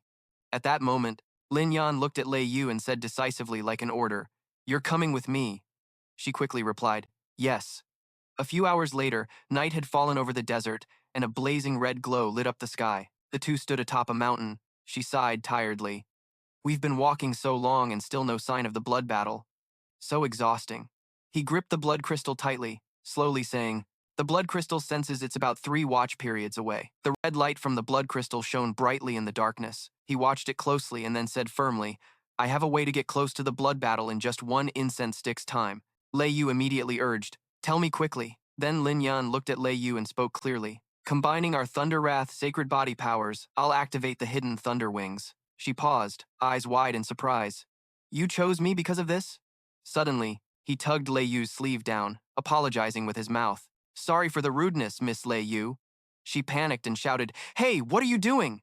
Then she lowered her face, cheeks flushing red, quickly covering her chest with both hands, yelling, Lin Yan, since when did you turn into such a horny punk? He replied gently, Don't get the wrong idea. Then he hugged her tightly, quietly explaining that, to combine the Thunder Wrath sacred body powers, all clothes had to be removed. Lei Yu could only stay still. Seconds later, a massive pillar of light tore through the night sky from where they stood. Multiple rings of light spread out like a newly activated formation. The night sky turned a gloomy purple, black clouds swirling like wild beasts circling around. In the dark void, a blazing red glow appeared, like a giant blood eye opening, illuminating the desolate land. The wind howled, swirling dust around the wasteland. On the ground, an ancient magic circle appeared clearly, strange patterns twisted together, inside which shadowy figures stood silently. On the cracked earth, giant heterodox with bulging muscles and sharp claws slowly advanced toward the center. At this moment, the god envoy stood in the middle of the formation, red light reflecting off his dark blue skin, his eyes glowing like twin pits of fire, radiating a chilling aura. Then he spoke wildly. Everything is ready, just waiting for the blood of those low-class humans. Our tribe's wish of over 10,000 years is finally about to come true. The king will surely reward me. Then the god envoy shot into the sky, laughing maniacally. Below, they all looked up, eyes flashing with obedience. Then Lin Yan hugged Lei Yu and lowered them behind a rock. Far away, the heterodox silently watched their surroundings. Lei Yu was held tightly by Lin Yan, her body leaning back slightly, voice full of resistance. Enough groping already? Let me go. He didn't loosen his grip. Eyes determined, he said firmly. Answer me one question first. Then he turned serious and asked, From experience, when a woman isn't wearing clothes, her words are more trustworthy. So what's your real reason for following me? Lei Yu immediately blushed, punching his chest repeatedly. She spoke rapidly. Two people with the Thunder Wrath sacred body naturally attract each other. Isn't that normal? He replied briefly but with hidden meaning. Is that all? Hearing this, she softened her tone. If not, then what? Are you saying I'm just after your body? Instantly, he let her go, turned his face away, and called out, Let's just say I misunderstood you. Put your clothes back on. At that, Lei Yu quickly grabbed the thin fabric on her body, shoulders trembling slightly. He immediately let her go, turned away, and called back, Consider it my mistake. Hurry up and put your clothes back on. At that moment, Lei Yu lightly grabbed the thin fabric covering her, shoulders trembling slightly. But the voice came out dripping with sarcasm. Groping someone and then pretending to be a gentleman? Then, as she tried to fix her shirt, a member of the mutant tribe was creeping closer behind a rock, sharp teeth gleaming under the moonlight. Suddenly, Lei Yu sensed its presence, her eyes wide, body tense. Then it growled, and she screamed. Standing back to back with her, he quickly spoke to calm her down. Don't panic, it can't see you. Just like Lin Yan said, she then calmly faced it, but it seemed blind to what was in front of it. Right after, the mutant turned and walked away. Lei Yu exhaled in relief, annoyed. Could you have warned me earlier next time? Then she glanced around anxiously, voice low. Where's brother Lin Yan? Nearby, he was crouched low, fingers lightly touching the ground, eyes scanning every detail. Before the battle fortress was attacked in the last life, he hadn't made a name for himself yet, only heard that the city gate suddenly exploded, letting mutants flood in. He thought to himself, a blood sacrifice, all these blood grooves, destroying the battle fortress gate? Suddenly Lei Yu's voice rang out. Did you find something? He explained. This blood formation borrows the Earth's power, transferring the energy gathered here to the city gate to trigger the explosion. Lei Yu tilted her head slightly, voice soft but full of doubt. That's scary? As soon as she finished, he pulled out a glowing purple stone. He declared firmly, now I'm going to make this blood formation work on my command. Seeing that, she stared intently and quickly asked, isn't that the mystic Thunderstone condensed from Thunderstorm power? Where did you get it, brother? Suddenly, from the sky, a divine envoy dove down at a terrifying speed. He roared, humans. Lin Yan and Lei Yu both flinched, eyes looking up. He shouted a warning. That mutant divine envoy can see through hidden thunder wings. Move fast. From the darkness, the envoy's eyes glowed red like fiery pits, piercing the shadows, radiating evil energy. He bellowed, you dare come here? Perfect timing for tonight's dinner. At the same moment, not far away, Lin Yan was holding Lei Yu. Electricity crackled around him. He shouted powerfully, hold on tight! Right after, massive black wings appeared behind him, radiating a majestic godlike aura. At this moment, the red moon hung like a bloody eye, shining on the sheer cliffs. He dashed forward with Lei Yu in his arms, someone seemingly following behind. Instantly, the divine envoy sped toward him like lightning. Lin Yan caught sight of him with a glance. After a moment, Lin Yan suddenly stopped, spun around to face him. The divine envoy asked, not running anymore? He replied decisively, this distance is enough. The envoy hesitated, voice full of doubt. What distance? Lin Yan's face hardened, answering firmly, at this range, killing you won't alert those guarding the blood formation. Hearing this, the envoy burst into contemptuous laughter. Just you? A weak human with condensed energy? Do you even know my realm? Kill me? Ha!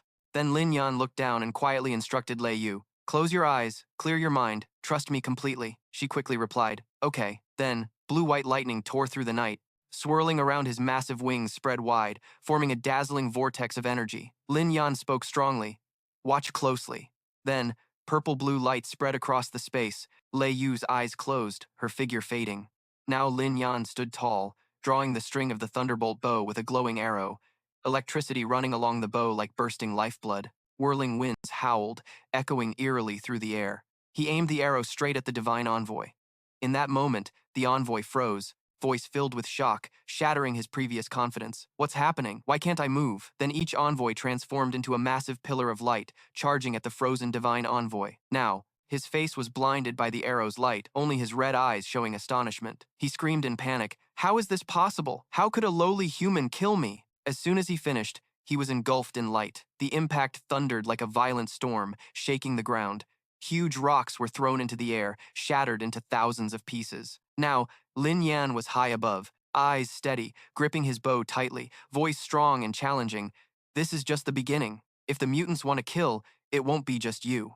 Meanwhile, at a fortress, the sky was dyed crimson-purple by sunset, the last light reflecting off the ancient tiled roofs, creating a scene both majestic and grim. Above the city gate, heavy footsteps echoed, armored figures rushing, cloaks fluttering with urgent strides.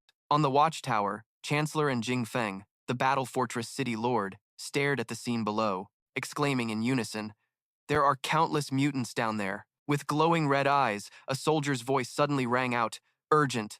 Since last night, these mutant beasts have been secretly gathering beneath the walls, now numbering 100,000. After hearing the report, Chancellor shouted, cold as a blade, an absurd army of over 100,000 right under the city walls. And you're only realizing this now? The soldier knelt, replying anxiously. The mutants arrived so strangely, the defense posts couldn't detect or warn us in time. What's even stranger is that although they could ambush and attack the city, they haven't made a move. At this moment, Jing Feng clenched his fist, eyes fixed on the distant horizon. He thought, the Mystic Heaven Sect just sent disciples here. The mutant clan is stirring up trouble. Could these two events be connected? Then, he spoke with suspicion, capable of striking from the shadows but not attacking outright. What the hell are these mutants scheming? Meanwhile, in the desolate wasteland, the group was still slowly making their way down the endless road. Tio Tung raised his hand to his temple, his movements slow but full of thought. He questioned himself. Last night he blacked out for no clear reason, and he kept suspecting it had something to do with Tren Loi. But after saying that, he glanced around subtly, his eyes flicking over the serious face of the boy, then continued to ponder. Everything's the same as usual, just like I thought. Stop overthinking it. The blood battle is coming soon. Right then, Nichian Ran suddenly tapped Lin Yan's shoulder, speaking softly but with hidden meaning. Hey, I heard from Lei Yu that you two had some kind of interaction last night. What happened? Spill it, he replied briefly, but with undeniable confidence. Just wait and see. The wind howled across the wasteland, kicking up layers of dust swirling in the air. The sky stained a dull yellow-gray. Footsteps quickened, crunching on the dry sand. The line of people stretching out, their steps steady, the sound of fabric brushing mingling with the wind. Moments later, Tun Kai wiped sweat from his brow and said suspiciously, Senior Tio, is this really the way to the city? Why have we been walking so long and still haven't arrived? Tio Tung answered calmly but with certainty. Rush? What rush? Aren't we already here? Suddenly, the ground beneath them shook violently, jagged cracks spreading out, whirlwind swirling, dust blinding. At that moment, a massive magic circle appeared on the ground. Everyone gathered in the center of the circle. Tio Tung stood apart from the group. He shouted, This is the place. Tun Kai stepped forward, full of doubt. Senior, what do you mean? Then, the ground began to tremble. Blazing red lights flared up. A gigantic red pillar shot up from the earth, engulfing everyone. It was the blood battle. Tio Tung stood outside. A trembling voice blurted out, Oh my God, what is that? Then the ground shook lightly as a giant beast's foot with sharp claws slammed down. Tio Tung approached Cook Lang, grinning with urgency. Lord Cook Lang, once the blood sacrifice is done, the human clans can activate the Sima blood battle. Cook Lang laughed, satisfied. Good.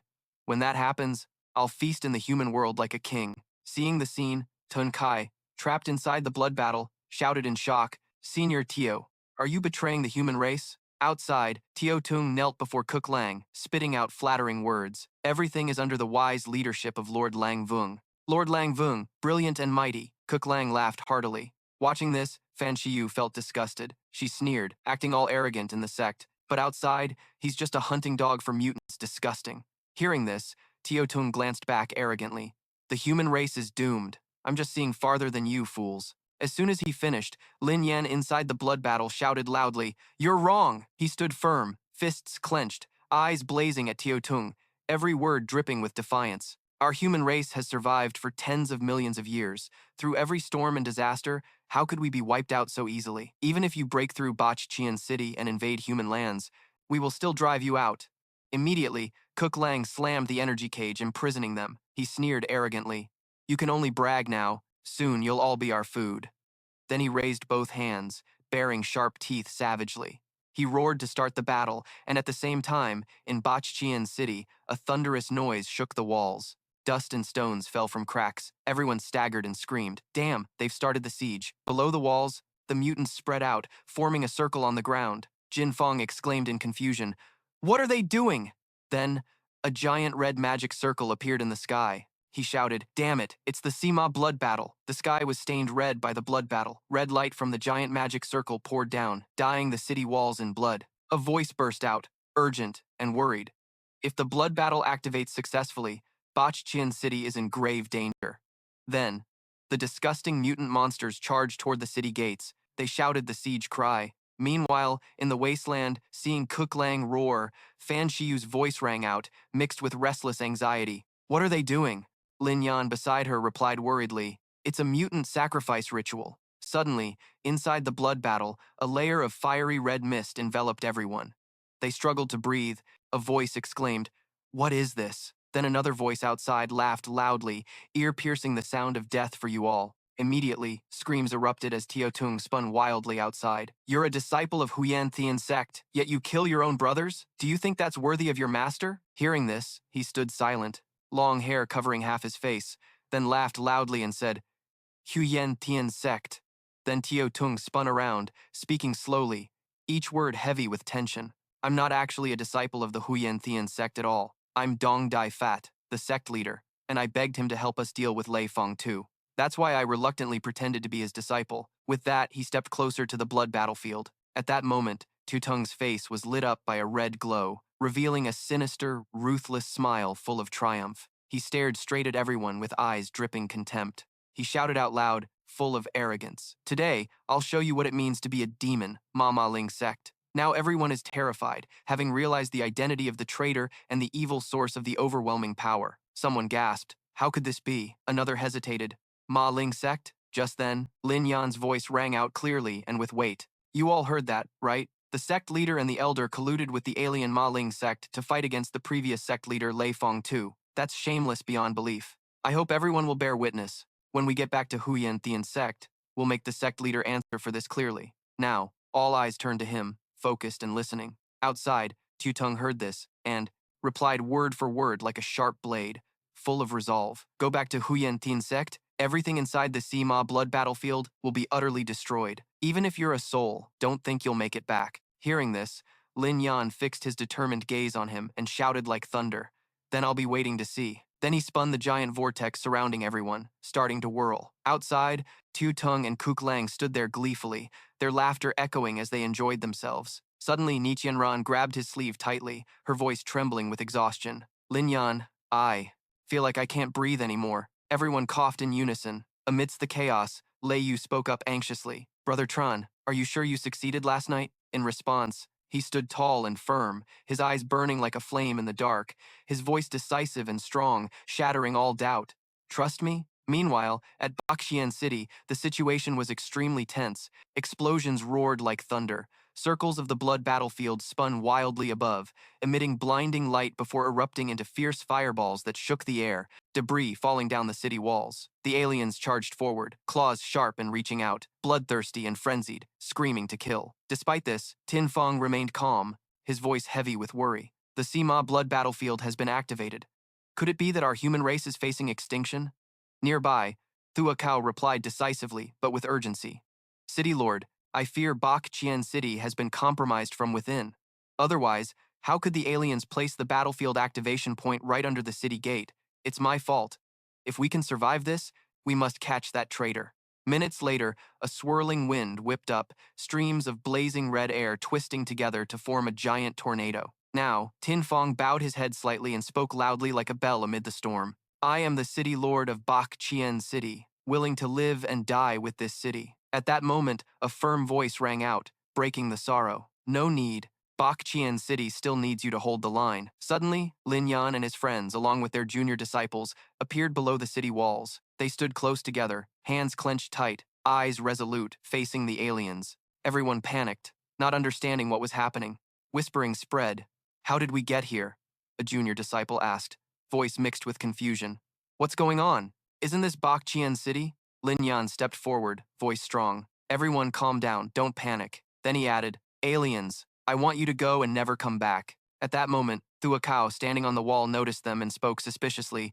Wait, City Lord, something's off. The blood battlefield just started, but why is it bringing in those brats from Xuan Tian Sect? Tin Fong frowned slightly, eyes focused downward, energy swirling that even pulled in Tung and Kuk Lang. They looked bewildered. What's going on here? Kuk Lang growled. Why am I here? Nearby, Lin Yan answered coldly but challengingly. You? Of course, you're here to die. But before you die, you'll get front row seats to a great show. Finishing his words, he raised his hand high, purple lights twisting and spreading, the ground trembling, energy swirling around his body, growing stronger.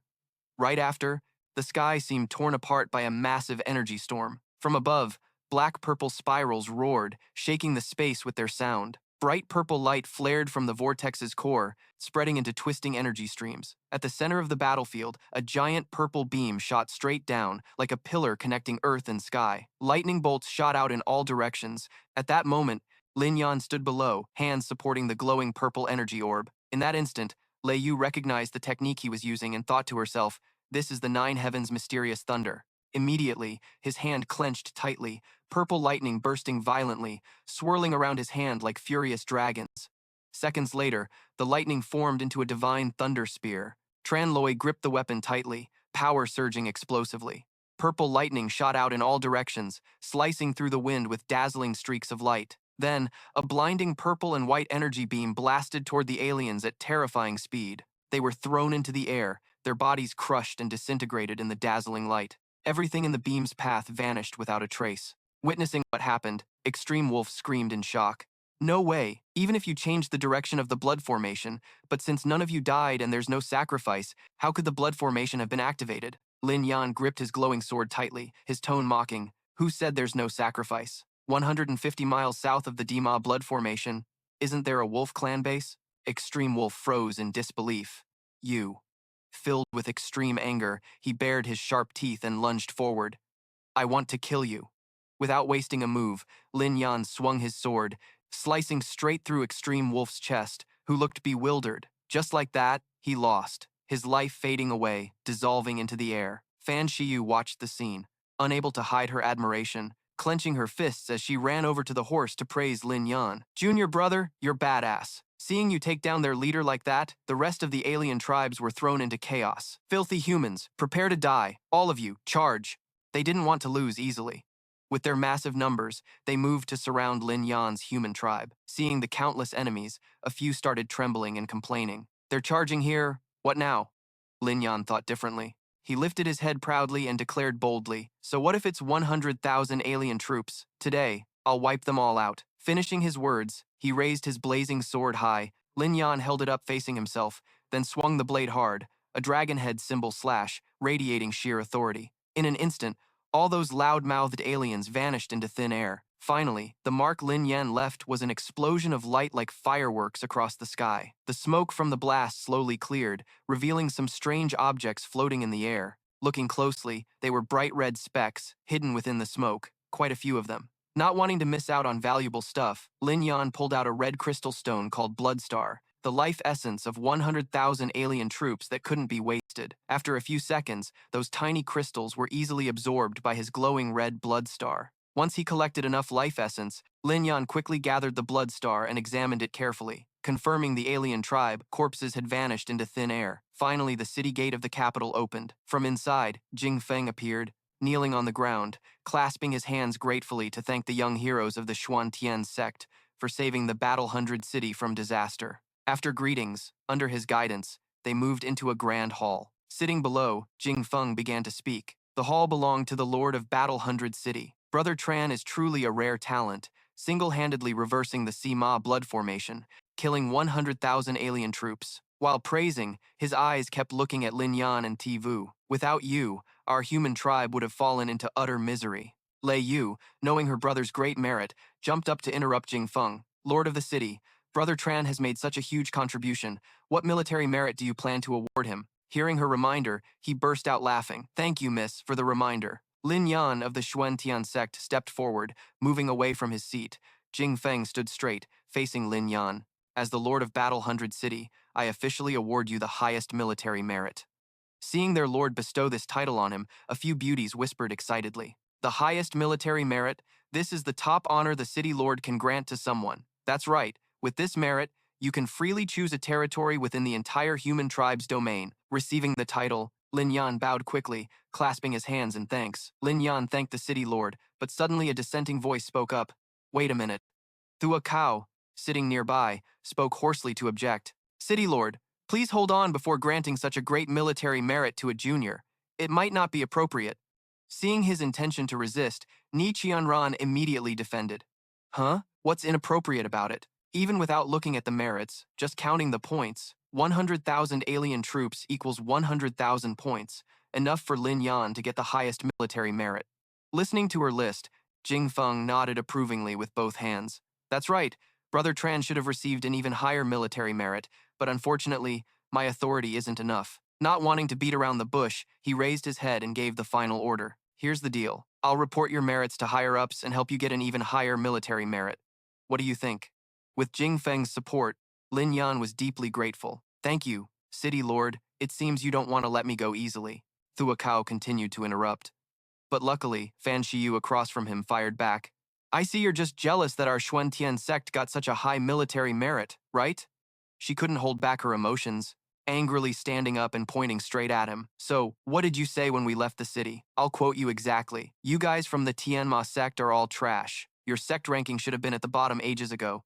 Caught off guard by Fan Shiyu's harsh words, Thua Cao was speechless and sweating. Seeing her bad mood, Lin Yan smiled to calm things down. All right, we still have to escort Tu Tung back to the Xuan Tian Sect.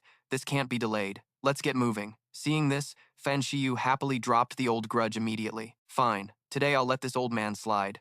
Meanwhile, at another location, in a pitch-dark room, chains tightly bound Fong Tu. He lifted his head, smiling as he talked to the two men opposite him. What wind blew you two bastards here? No sooner had he finished than Fong Tu took a brutal kick from Thon Lam. You damn bastard. How dare you trick us? Over here, they didn't torture him, but the Heavenly Son was pretty pissed and demanded, hand over the real Heavenly Initiation token now. Back then, who would have thought you'd use a fake to fool us? Hit hard, Fengzi weakly collapsed to the ground, but still smiled. It took you 15 years to figure this out? Pathetic losers. Seeing he refused to cooperate, Lin furrowed his brows in anger. You bastard. You think I'm scared to kill you? Xuan Tian Sect. Everyone line up and move quickly up the stairs. Seeing Xiao Tong moving too slow ahead, Nie Qianran pushed him irritably to hurry up. Show some sense. Through the red communication card, a message startled Lin Yan. Those two traitors of mine have reached the gate. Hurry up. Lei Fengzi looked slightly surprised. He tried to calmly relay the message to those below. You all know about the sect leader and elder colluding with Xiao Tong to harm the previous sect leader Lei Fengzi. Now he's in danger. Will you come with me to save him? Something unimaginable happened,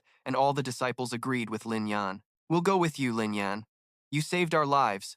So from today on, we follow you. Seeing everyone united like that, he felt pretty happy, eyes burning red. Thanks, everyone. Under his lead, they all moved up the mountain together. At Xuan Wufeng Hall, Dong Shuliang blocked their way. You dare come back to the countryside? Why didn't you die back at 100 Battle City? Seeing his ignorance, Lin Yan annoyedly emphasized again. Dong Shuliang, move aside. Dong Shuliang wasn't backing down, pointing his spear and ordering to charge into Xuan Wufeng. Ask the spear in my hand first before you speak. Before he could act, a rope wrapped tightly around him, dragging him to a corner near Xiao Tong. Lei Yu on this side clapped happily, smugly applauding. Swallow those two in one go, then kill them all at once. Suddenly, from above the stairs, a huge rock came crashing down on them. Watch out, everyone. Using inner power, Lin Yan shattered the rock in an instant. As the stone exploded, the figure behind appeared, shockingly familiar. None other than Lin, grinning savagely. Lin Yan, you bastard, how dare you kidnap my nephew? With his tough nature, Lin Yan instantly got pissed. Bastard is a title only he deserves. I wouldn't claim it lightly. That sentence made him stand firm. No unnecessary moves.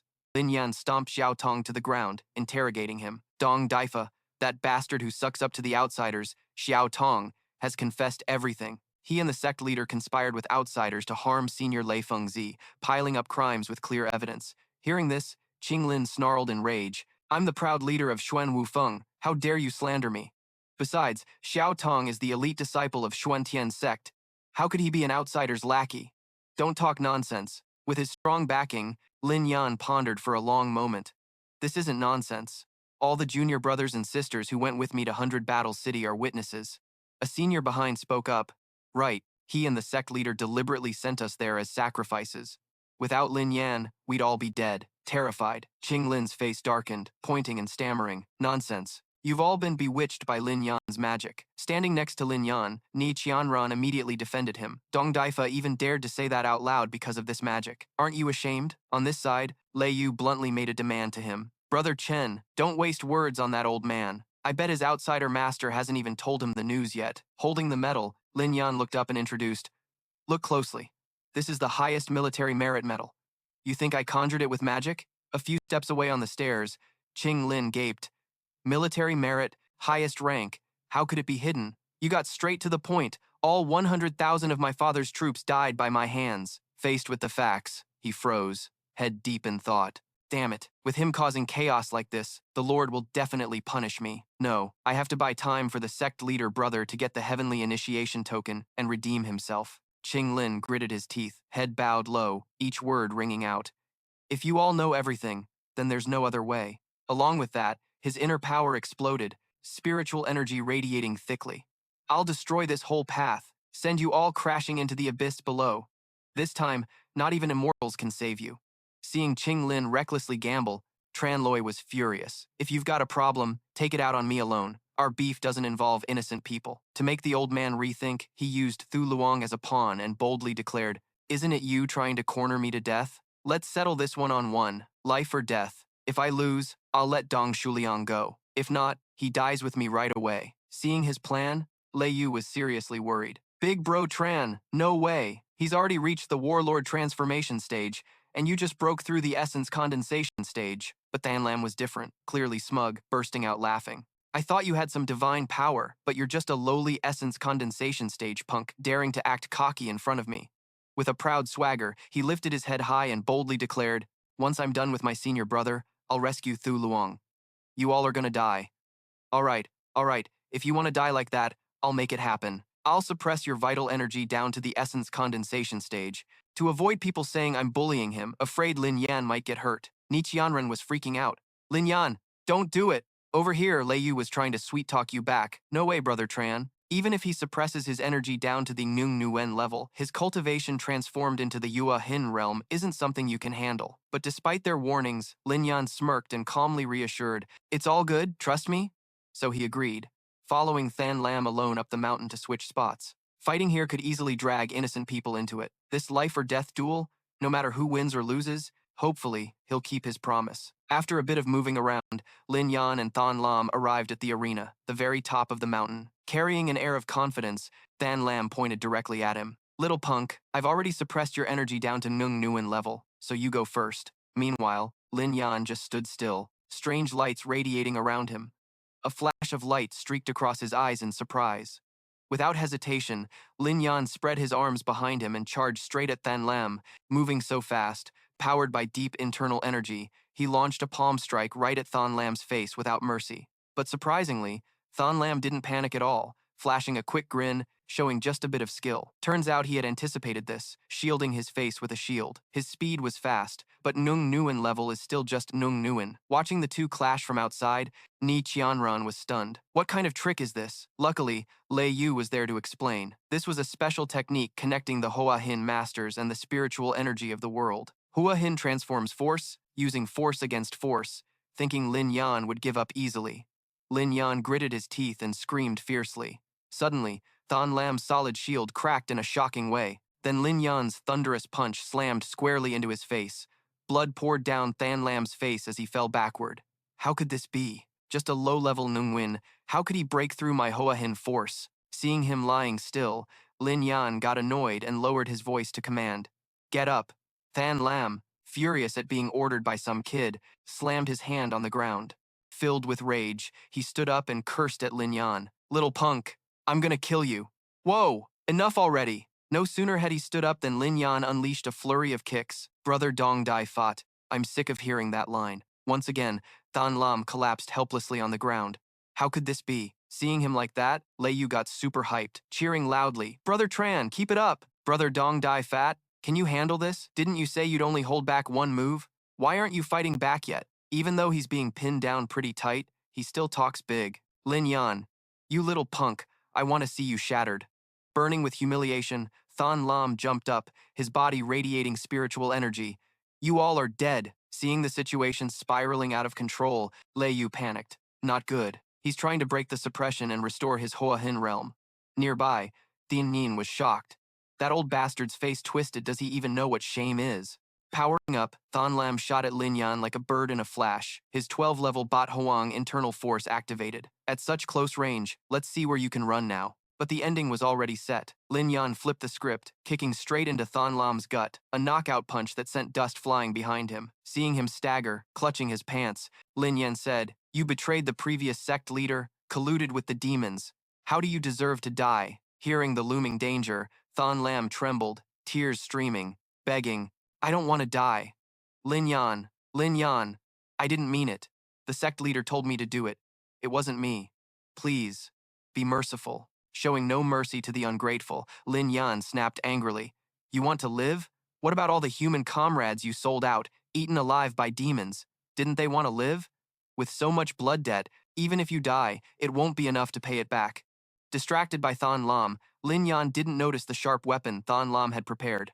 From afar, Lei Yu frantically shouted to Lin Yan, "Brother Tran, watch out, that's the peacock spirit. It's poison even Hua Hin masters can't handle." But it was too late. Than Lam quickly stabbed the peacock spirit into Lin Yan's leg. "Die, little punk." Caught off guard, Lin Yan pulled his leg back and slammed his knee into Than Lam's chin. The force was so strong, Than Lam's jaw shattered inside his face. Finally, Than Lam passed out, collapsing backward onto the ground. Scum like him dying here just dirties the land of Xuan Tian Sect. Not wanting to see his ugly corpse, Lin Yan turned his back and snapped his fingers, making the body dissolve into thin air. Seeing Lin Yan's victory, Fan Shiyu ran over to celebrate. "Nice job, junior brother." Lei Yu grinned, eyes squinting. "Brother Tran, you're amazing." And Ni Qianran, Lin Yan's looking too good, no obstacles left. Tran Loi laughed nervously, wiping sweat, suggesting, "We should break the ceiling formation quickly and rush to rescue senior brother Loi Fong too." Under Lin Yan's leadership, They reached the mountain where Feng Tu had been imprisoned for so long. Suddenly, from deep within the rock, Feng Tu kicked and threw Tian Tu flying out. He was pretty pissed, cursing loudly, "Karma! Without the ceiling formation, you think you can threaten me alone?" From inside, they saw Feng Tu step out. Tran Loi and Fan Shiyu were over the moon. "Master, it's not over yet. Feng Tu just kicked the emperor. I always saw you as my trusted brother, so why did you betray me? Even if you're lying flat on the ground." He struggled to continue. The unification of the alien clans across the continent was inevitable. I only wanted to protect myself. Hearing the emperor's answer, his face immediately darkened. "I spit on that. If you want to trample on the blood and flesh of our human race to fulfill your ambition, go ahead." With blood dripping from his mouth, the emperor laughed wildly. "So what? You wouldn't do it for yourself? Heaven and earth will perish. I've lost now, but the human race will be doomed. All of you will die with me." Seeing no remorse in him, Feng Tu's patience snapped. He said, "I won't let you die easy. So what? The hardships you made me endure, now I'm gonna pay you back." With a kick, he sent the emperor flying straight toward a nearby mountain. After a few seconds, the smoke and dust from the collision cleared, revealing human skeletons and glowing red and blue eyes deep in the sockets, all targeting the emperor. Just as expected, the alien clans, starving and desperate, ran up and tore him apart like mad. Turning to Feng Tu, he was quite pleased to see him and Fan Shiyu there. "You two really are my top disciples, successfully stopping this plan. This time, thanks to you breaking the ceiling formation in time, otherwise, it would have been a disaster." Without hesitation, he introduced her as the master. All the credit goes to the junior brother. Knowing the power Lin Yan brought, Feng Tu was thrilled. "Loi, you did great. You played a huge role in this mission. By the way, Dong Dai Fat didn't hide it anymore." He laughed and said, "He got killed by you." Seeing Lin Yan accept it, he burst out laughing. The master really knows how to pick people. Down here, all the disciples knelt low, inviting sect leader Loi to return as the head of the Xuan Tian Sect. Seeing their persistent pleas, Feng Tu was moved too. "All right, Xuan Tian Sect, I'm coming back." He quickly grabbed Lin Yan's shoulder, and the two silently flew up to the central hill. After a moment, rushing onto the platform, Lin Yan asked, "Master, the grand ceremony is about to start. Why did you bring me here?" Loi walked alongside. Feng Tu said, "This time I survived the danger, thanks to half of your lay emperor scripture." Digging into his memories, he confided, "Master, actually, the half of the lay emperor scripture you hold helped me a lot too. Without it, I wouldn't have stopped this crisis." Standing before a vast purple pond, Feng Tu explained, "All right, no matter what, Master has to give you a big gift. The water in this thunder pond has been nurtured by spiritual veins for thousands of years, absorbing most of the power from the nine heavens' mysterious thunder. Now it's yours." Receiving such a huge gift, Lin Yan was ecstatic. "Master, you just survived a tough trial. This thunder pond should be kept for your healing." Seeing Lin Yan still wanted to refuse, Feng Tu interrupted immediately. "No. Only the Thunder Body Saint can absorb this thunder pond, so it belongs to you. Plus, you have a more important mission." With mixed feelings, he lifted his head slightly. "Loi, do you know about the Heavenly Origin Secret Realm?" The question confused Lin Yan. Curious by nature, he fell into deep thought. The Heavenly Origin Secret Realm opens once every 20 years, only accessible to genius youths under 20 in the Ning Yuan realm. Even though he became the lay emperor in his past life, he wasn't qualified to enter because he started cultivating too late. Through Feng Tu's story, the image of the secret realm took shape. The Heavenly Origin Secret Realm was created by ancient sages for future geniuses. Inside, countless treasures and great opportunities await, along with sudden great creations. This time, those two traitors caused trouble, because the alien clans wanted to snatch the Heavenly Origin token from me and enter the secret realm. Seeing the trust Feng Tu placed in him, Lin Yan clenched his fist and declared, "How can the sacred land of our human race be defiled by aliens? Besides, those two traitors are dead, and the Heavenly Origin token is still in our hands." Seeing Lin Yan's fiery spirit, Feng Tu felt reassured and smiled, patting his shoulder.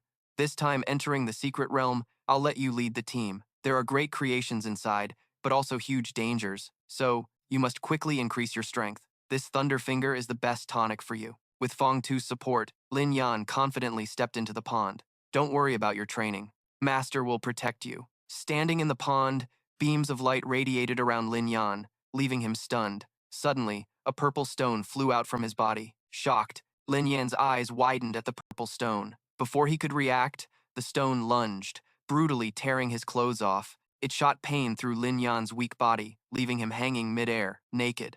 Outside the pond, Feng Tu stayed calm, arms crossed, reassuring his disciple. This thunder pond has been silent for 1,000 years. Now finally, someone has stirred it. Loi, you really are my good disciple. Inside, Lin Yan's realm was sharpened higher and higher, golden light blazing in his chest. It hurts so much. No, I have to endure. Lei Tran is back to life, and I haven't wiped out the Blood Wolf mercenary army or the alien clans yet. I can't die now. Seeing Lin Yan's expression, Feng Tu started to worry. This isn't good. The spiritual energy in this thunder water is way too intense. Looks like Thunder Kid's about to crack. If only someone could share the burden with the brat. Too bad only the Thunder Core Saint body can absorb this kind of energy. Back somewhere else, the scene's pure as hell. The blazing sun beats down on the ground. Inside a quiet room, Lei Yu's slipping into a silent state called meditation. With her spiritual energy growing stronger by the second, she slowly lifts off, floating in midair. Because of the massive power from that spiritual energy blast earlier, Lin Yan spits out blood, utterly wrecked. Watching from outside, Feng Zi grows worried. Damn, I think Thunder Kid's about to snap. Hey, who's that? Inside the room. Now, Lei Yu's moved over to where he is. By instinct, she breaks out of her focused trance, eyes wide as she looks up. Where the hell is this? Suddenly, Lei Yu freezes when she sees her brother being tortured by spiritual energy. Big Bro Tran spots her awkward timing, and Feng Zi snaps, Hey kid, what the hell you running over here for? Messing with my brat? Hearing that familiar voice, Lei Yu spins around. So, it's Chief Lei. Couldn't Guai Yuanjing really come here to absorb the thunder pool, trying to kill Big Bro Tran? Hearing her question, he just breaks into a sweat, stammering. I thought only the Thunder Core Saint body could use it. Setting that aside, Lei Yu pulls a stone from her bag. Screw it, gotta try this way. Without hesitation, to save Lin Yan's life, she immediately hurls the stone at him. Thanks to that miraculous stone, Lin Yan falls from the sky down to the ground. Someone down there was ready. Lei Yu spreads her arms wide, catching him. Bro, you're reckless as hell. You even dared to charge into Thunderpool. Now you're all numb and can't move, huh? Not stopping there, clutching the life-saving stone tight, she whispers softly in his ear. Big Bro Tran, I know you've got a lot weighing on your mind, rushing to get stronger like this, but if you lose your life, it's all over. Outside, Feng Zi, worried about his disciple's health, rushes in, quit flirting and gets serious. How's Lin Yan now? Feng Zi asks. Lei Yu answers right away. No big issues anymore, just needs some balancing and he'll be fine. To help him recover fast, she tosses him back to Feng Zi. Master, switch positions already. Seeing Lin Yan's state, Lei Wu can't help but laugh. First time seeing Big Bro Tran all cuddly like a little bird clinging to someone else. Not wasting any more time, she turns and hurries away, handing things over to him. Big Bro Tran, you gotta take care of Chief Lei now. I've got other business, so I'm out. Nestled in Feng Zi's loving arms, Lin Yan doesn't even think twice, not realizing she just vomited out her spiritual blood. Looking all exposed and vulnerable, Lin Yan blushes red, staring up at him. Feng Zi jokes, young blood, huh? One request. Put the kid down, master. Back somewhere else, the sky's clear and bright, golden sunlight shining down. In the main hall, fellow disciples bow respectfully on both sides, welcoming the sect leader back to Xuan Tian Sect. Feng Zi has returned. Wearing a royal robe, he sits arrogantly on the throne, eyes scanning his disciples below. I'm back here thanks to Lin Yan. Now I appoint him as a reserve elder of Xuan Tian Sect to lead the team into the mysterious realm of Qi Tian. Any objections? Everyone shouts in unison. No. Not far off, standing side by side, Fan Shiyu praises Lin Yan non-stop. He's badass, little bro. Once the reserve elder breaks through to the transformation realm, he can lead a squad. Lin Yan beams, thanks, senior sis. She adds she hopes he'll help her a lot in the Qi Tian realm. With authority in hand, Feng Zi quickly orders those below. Where are they? Lei Xiaotong and Dong Shuliang. Bring them here. In no time, the two enemies, Shuliang and Xiaotong, are dragged in, forced to kneel. You two conspired with the outsiders, using dirty tricks. Shu Liang tries to hide his guilt, stammering. Sect leader, I swear I don't know anything about conspiring with outsiders. His lame excuses only piss Feng Zi off more. Slapping the throne, he orders, still want to lie? Strip Dong Shu Liang of disciple status, punish him with labor. As for Xiao Tong, make him endure 360 heavenly thunder strikes. Do it now. With a serious and commanding face, Feng Zi commands a full sect investigation starting today, hunting down traitors. Xuan Tian Sect will renew itself. Moving not far from the main hall, the atmosphere turns grim. Xiao Tong is personally escorted by Lin Yan and Ni Qianran, enduring the punishment of lightning. Filthy humans, if you're so tough, come end me now. Seeing she still doesn't get it, Lin Yan quickly explains, This is a life and death pillar used for sect punishment. If you can't survive the penalty, you die. After much effort, Ni Qianran finally understands, feeling relieved. Right, Lin Yan. You're now the sect leader's official disciple. Meanwhile, Zhen Qingyang looks far ahead, stating his plan. I'm getting ready to find Master. Before he can act, a voice behind catches Lin Yan's attention. This one thing, Master can't help with. No one else but Master Feng Zi, disciple of Lei Man, appears right then. How can you just intimidate bad guys relying solely on the sect's authority? Zhenthan Duong is my hometown. I have to protect it myself. Seeing how much he trusted him, he felt awkward. But I know Lin Yan is still conflicted. Feng Tu flashed a reassuring smile. Don't worry. Have you forgotten your ultimate military skill? Hearing that, he suddenly looked up, realizing, Master, you mean I should use my military skill to take Zhenthan Duong as my personal territory? Yeah. Knowing that place, Ni Qianran's eyes lit up. That personal territory sounds so badass. Without wasting time, Feng Tu handed over a ring, but the master wasn't that heartless. Consider these as your essential assets, which made him hesitate a bit. Following the master's orders, Lin Yan took it and quickly slipped it on his hand. The lifetime treasures of those two villains were all inside. Seeing such a treasure right before him, he was overjoyed. Damn, I'm about to get rich this time. But that wasn't all. Feng Tu snapped his fingers and a boat appeared. The master also gifted him a Bitch Du Phi Van boat, which could help him quickly return to Zhenthan Duong. Glancing over the boat's decorations, both of them were amazed. This sailboat is so beautiful. After some hesitation, Lin Yan finally agreed to accept it and bowed in thanks. Thanks, master. Under the vast sky, Lin Yan and Ni Qianran rode on the massive Bitch Du, flying and enjoying the ride. Ni Qianran's voice was bright and joyful. Finally, we're going home. Yeah. Tran Loi's face broke into a gentle smile. He said, this time back, we must settle the future worries of Zhenthan Duong once and for all. By now, the two had flown to the city gate of Zhenthan Duong. On top of the gate, one of the guards saw them and shouted, Who are the people on that flying boat? Get down here now. Seeing this, they gently landed near the city gate. Lin Yan stood casually on Bitch Du and explained, We're all from Zhenthan Duong. I'm a descendant of the Tran family, and the person beside me is the young lady of the Neep family. The guard pointed at them and spoke with a tone that showed he didn't care about their identities. I don't give a damn if you're Tran or Neep. Get down here, pay the 10 gold coin entrance fee, then walk inside. Immediately, Thien Hien swiftly landed, one hand on Beach Du, then jumped down. She stood right in front of the guard, hands on hips, staring coldly into his eyes and said, Who the hell are you? This young lady has been running wild in Zhenthan Duong for years and never heard of any entrance fee. He replied, This is the rule set by our town chief. Everyone must comply. Hearing this stranger's name, Lin Yan's face darkened instantly. He questioned, Town chief? Isn't Zhenthan Duong always managed by the 4 major families together? Where did this town chief come from?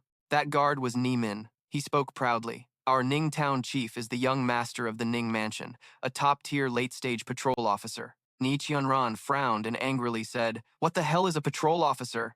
Before she could finish, Lin Yan stopped her. He told Ni Qianran something was off and to get on here quickly. Then the two climbed back onto Bitch Du's back. In a flash, it shot off, leaving a trail of dust behind. Ni Min shouted, You haven't paid the entrance fee yet? Get down here. The two dashed straight into the city. In the vast sky from afar, they saw a fierce blaze, thick smoke rising in the middle of the city. Ni Qianran hurriedly shouted, That burning place is the Tran family. Meanwhile, at Tran Mansion, flames were everywhere. People were running around trying to put out the fire. Hien Duke was struggling to maintain the defensive formation. He shouted, The defense formation is about to fail.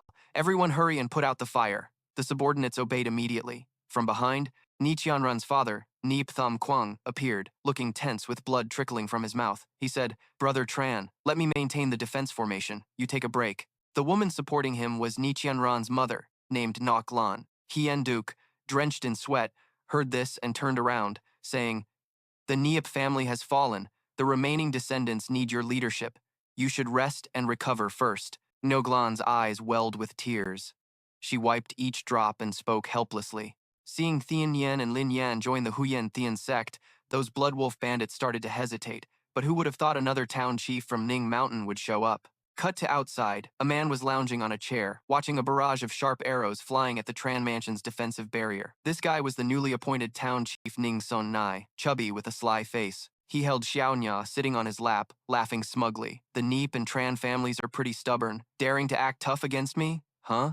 The town chief is the boss here, telling them to hand over a few beauties, and they dare resist? Then Sun Yai raised his hand to command the soldiers behind him. Guys, increase firepower and wipe out the Tran family for me. Cut back to Hien Duke, who had weakened so much he was coughing up blood. But even so, he refused to give up, his face full of determination as he fought to hold on. He said, "Damn it, they're really too many. Even though I've broken through to mid-stage patrol officer, I can't hold out much longer." Tham Quang's eyes couldn't hide his deep worry. He spoke up, "Damn it, they're seriously too many. Even though I've broken through to mid-level vigilance stage, I can't hold out much longer." Shen Guang's eyes couldn't hide his deep worry. His voice dropped low. "What do we do now? The formation's about to break." Outside the mansion, Sun Nai stood up, a smug grin spreading across his face as he spoke with arrogant pride. "Grasshoppers trying to kick a cart. Let me teach you a lesson." Then he twisted his face and poured his inner power into casting a spell, a black orb surrounded by golden energy growing larger between his palms. Sun Yai then aimed at the mansion gate, shattering the protective barrier of Hien Duke instantly. Xiaonya cheered excitedly, "Master, you're unstoppable."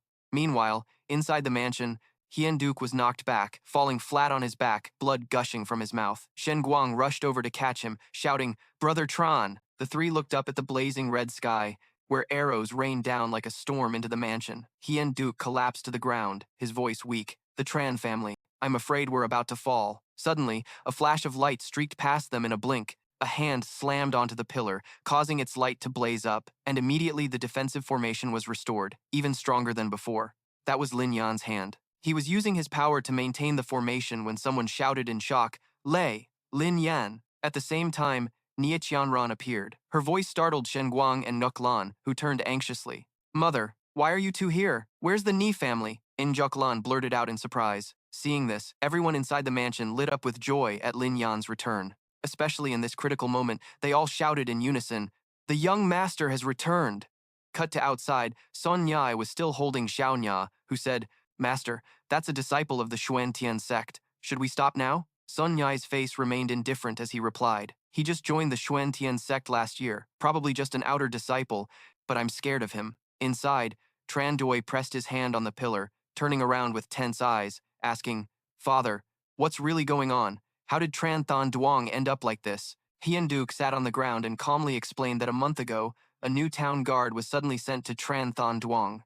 That bastard, Ning Sun Yai, was truly a beast, and he wanted to make my little sister his concubine. Hearing this, Lin Yan was shocked and shouted angrily, "What? He wants Tian Tian as his concubine? He deserves it." Shen Guang was furious too, adding that he also wanted Ni Qianran's sister to serve as a maid in his mansion. The Zhao and Sun families had already surrendered, but our two families refused, so he sent troops to attack directly. Ni Goc Lan burst into tears, hugging Ni Qianran tightly and lamenting. Ni Qianran's family was gone after his attack. Her heart burned with hatred. She clenched her teeth and vowed every word. "Ning Son Nyai, I want to kill you." Then Hien Duke told Tran Lei, "Lei, you must quickly take Ni Qianran back to the Xuan Tian Sect. You can't handle this here." But he refused, his face full of determination for revenge, replying firmly, "No, I'll kill every last one of those bastards outside. No one will survive." Then he turned and stood before everyone in the Tran mansion, raising both hands sincerely. "Everyone, we're backed into a corner.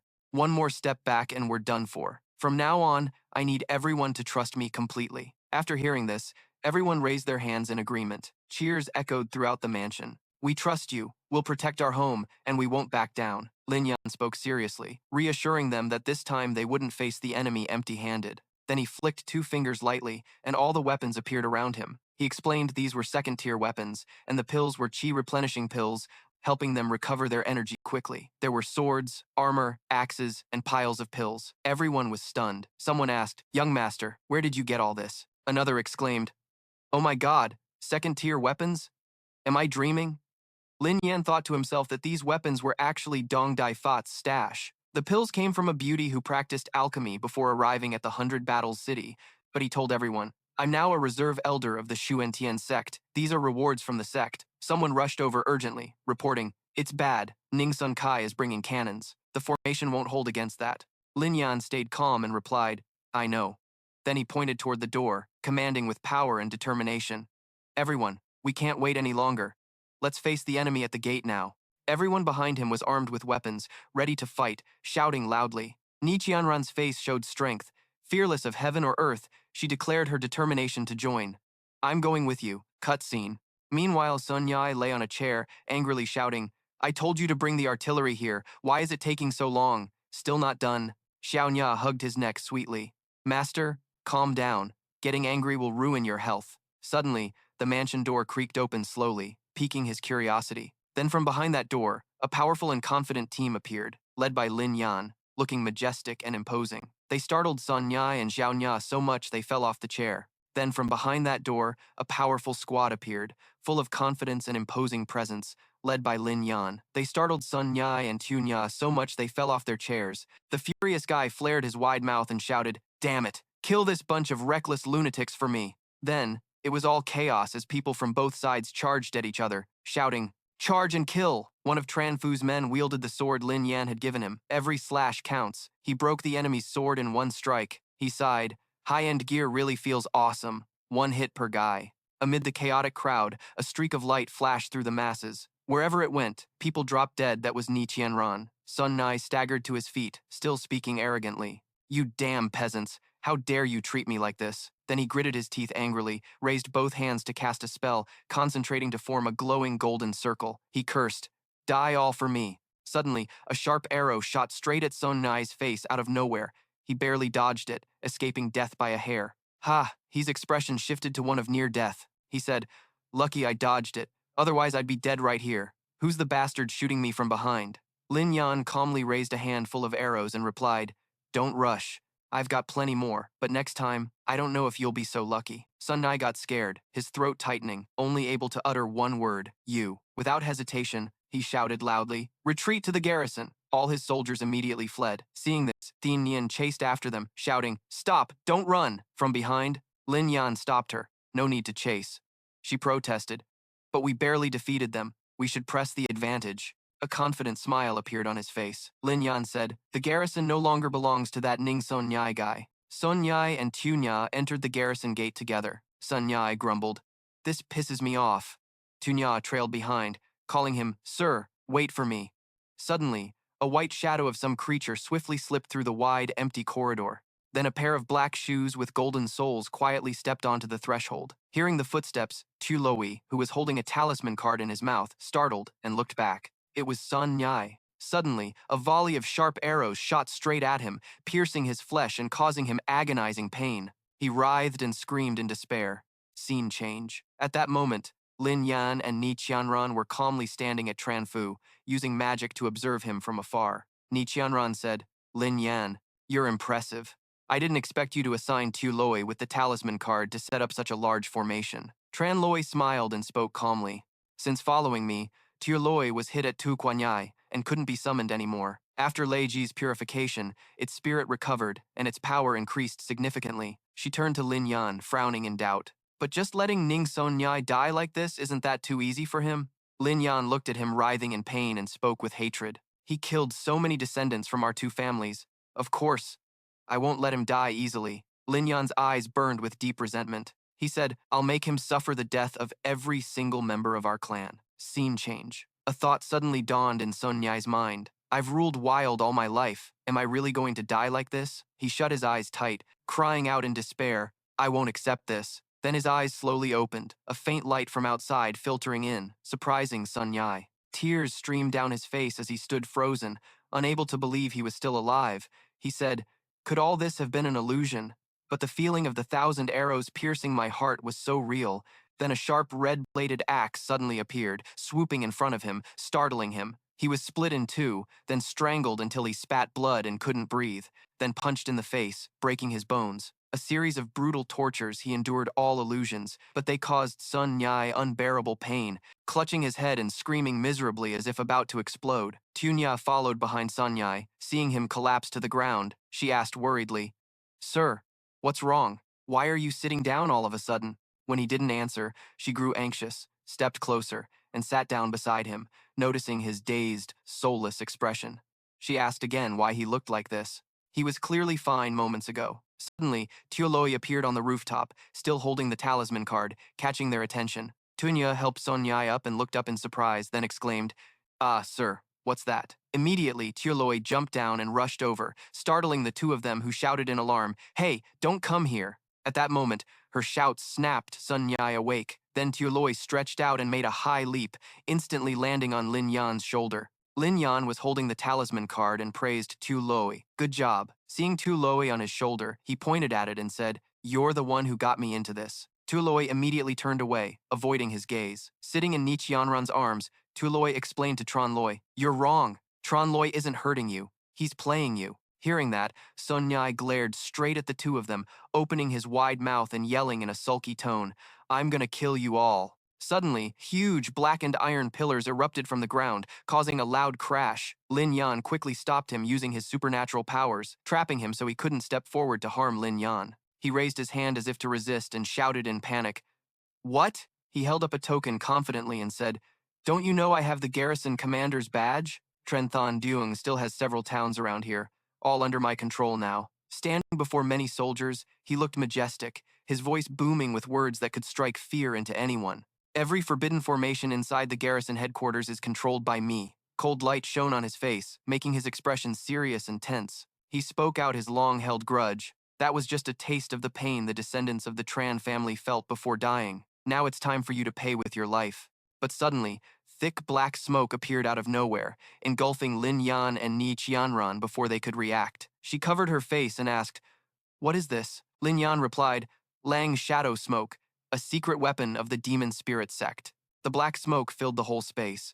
Then Sun Yai was swept away by the smoke and transported somewhere else. He collapsed on the ground, clutching his head and screaming in terror. Suddenly, a voice echoed, "Don't worry, Garrison Commander Ning. After using Lang Shadow Smoke, you'll suffer the pain of 1,000 blades piercing your heart. Just endure it a bit." Sun Nai screamed out his torment. "Lin Yan, I won't forgive you."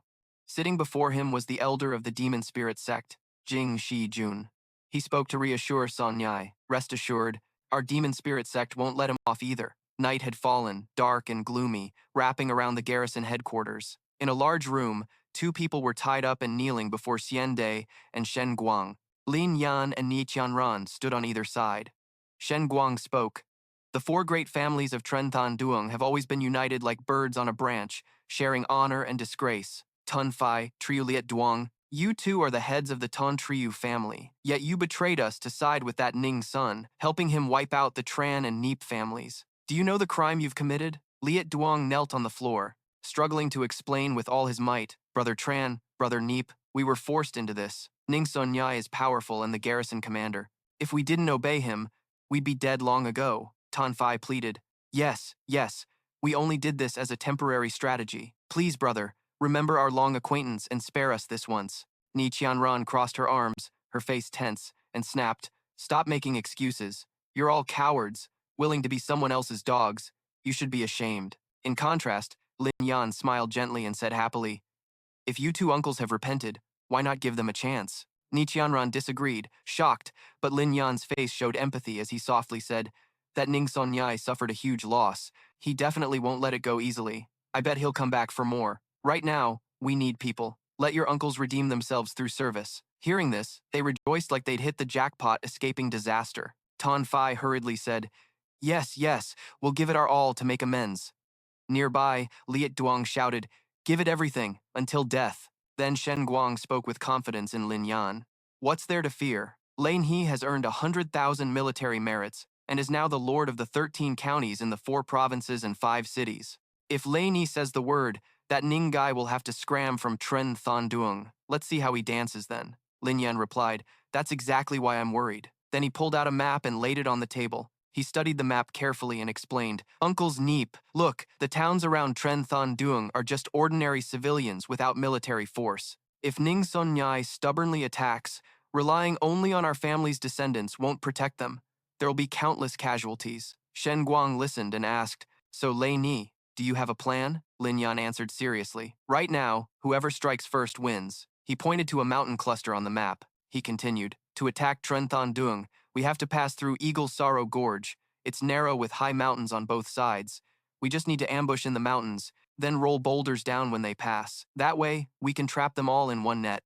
Shen Guang praised the clever plan. The scene shifted outside under a clear sky with drifting white clouds. Tich Jun sat in his chair, grinning arrogantly. He boasted, thinking himself clever. "Send all the able-bodied men out. leaving only the old and kids. Then taking Thon Duong will be as easy as grabbing something from your pocket. Suddenly, Liet Duong and Ton Fai appeared before him. Liet Duong eagerly reported, "That Lin Yan is just some brat. His little tricks won't fool you. You really don't know your limits." Then Shijun turned to praise Son Nhai. "Garrison Commander Ning, you raise dogs pretty well." His attitude toward him is completely different. Sun Nhai smiled awkwardly and replied, "You're flattering the contemptible soldier too much." Then he looked down at the other two and said, "I've memorized your contributions well, and once we take Tren Thon Dung, everything belonging to the Tren Neep families will be yours." Hearing this, the two quickly bowed their heads to the ground again. "Thank you," Tofi spoke up. "Thank you, Garrison Commander." Liet Dung also gratefully said, "Thank you, contemptible soldier." Scene shifts to the vast blue sky, white clouds floating gently. A huge yacht glides softly through the wisps of clouds. On board are Ni Qianran, Lin Yan, and their two fathers. She looked down below and shouted, "Tren Loi, bro, look, they're coming." Scene changes to Eagle Sorrow Gorge. Looking down from above is a group moving through the massive mountain pass. Leading them is Thich Quan, who saw him and wondered, "Who's the guy riding alongside Nin Son Nai? His outfit looks weird." Seeing this, Hien Duk quickly spoke up, "I recognize him. He's one of the 4 great sect leaders of the Ma Lin cult, the leader of the Blood Wolf bandits, the contemptible soldier, and the mastermind behind that midnight ambush." Thi Quan and Sun Nai were strolling casually when suddenly a loud voice caught their attention. They looked up and heard a voice full of accusation. "Nin Son Nhai, you really did collude with the Ma Lin cult." That voice was Lin Yan's. From above, he looked tense, pointed directly at them and said, "Half a year ago, it was because the Ma Lin cult ambushed Tren Than Duong at midnight that you lost so many. Ni Qianran and I had to come to Xuan Tian Sect begging for protection. Looks like you're deeply involved in this." Son Nai rolled his eyes and smirked triumphantly. He calmly replied, "So what if I am? Tren Than Duong is a feng shui treasure spot, long held by your 4 clans, refusing to share with anyone. That's truly infuriating. I'm not afraid to tell you, that midnight ambush was my plan. If I hadn't done it, how else could I show Thurng Fong the weakness of your 4 great clans sending me here to guard?" Hearing this, Lin Yan's anger flared even more. He swung his arm and shouted, "Fine. Today, I'll take revenge for those who died unjustly that night and throw it all back at you." Strangely, nothing happened. The gorge fell silent. Son Nhai and his gang waited calmly. Then Thi Quan burst out laughing and said, "Don't waste your energy. Your ambush troops have been captured by me, and my main forces have circled behind the mountain, heading straight to Tren Than Duong." Everyone was shocked, eyes wide in disbelief, sweating profusely. Suddenly, from somewhere, Liet Dung and Ton Phi casually stepped out. He smiled smugly and said, "Brother Trun, Brother Neep, don't blame us. This is called a smart bird choosing a safe branch. If you want to blame someone, blame your stubbornness and refusal to stay loyal to the Ma Lin cult. Share the blessings together. Since we've known each other for a long time, I'll find you a nice grave." Ton Phi flipped his tone and said, "Lin Yan, let Uncle teach you what's called winning by any means necessary." Then Thi Quan grew serious, his voice resolute. "Lin Yan, today I will bloodily cleanse the Tren estate, drink your blood, eat your flesh, and avenge my nephew." Lin Yan was puzzled and asked, "Nephew? Who's your nephew?" Suddenly his face darkened, looking grim, his eyes full of murderous intent, his voice dropping. "You haven't forgotten the little wolf king Tung, right?" Lin Yan recalled the name and shrugged, teasing casually. "Who else could it be? That sissy acting all dignified? One move and he's done for. I don't remember him at all." This infuriated him deeply, hearing his nephew insulted. Thich Quan clenched his teeth and asked, "You really?" Lin Yan smiled brightly and said, "Today you want revenge? Not gonna happen. But I can send you down to meet him." Suddenly, a hurried footstep echoed through the gorge. It was one of Thich Quan's subordinates, bleeding from the mouth, who rushed to kneel before Thich Quan and reported, "My lord, we've fallen into a trap." The servant knelt on one knee, respectfully reporting, "My lord, we were ambushed. At Tren Than Duong, many disciples were lying in wait, using the Furious Thunder Mysterious Dragon formation. Our entire army has been wiped out." Thich Quan was shocked and panicked. "No way! The Furious Thunder Mysterious Dragon formation is a top-tier 9-level Heavenly Earth formation. Who has the skill to set this up?" Lin Yan stood proudly on the boat and called down, "All the way to the horizon. Right here. It's me." He was stunned. "How could you?" Lin Yan smiled and replied, "Though I haven't reached that cultivation level, I modified it a bit. It's enough to deal with your ragtag bunch." From a high cliff, a guard frantically reported, "My lord, it's not good. All the disciples of Tren Than Duong who were captured have disappeared." "It was an illusion," Thich Quan growled angrily. "Could it be a feint from the east and strike from the west?" Lin Yan shouted loudly, "Uncle Tone, Uncle Trio, your mission is complete. Hurry back. I'll help you take revenge on the rival who stole your wives and daughters. Everyone was confused and responded, What nonsense are you talking about? The garrison commander serving you is the blessing of the little spirit, little elegance. We're willing and loyal. Don't let that brat provoke you. Sonai sat on his horse, gritting his teeth in anger, and said, Those two damn bastards eating apples and fencing, turns out they were just pretending to surrender, luring us into a trap. He decisively slashed hard across the necks of those around him, leaving them confused before they kicked the bucket. Standing high above, nature was utterly thrilled and exclaimed, Serves them right. Who told them to turn traitor? Traitors are doomed to die.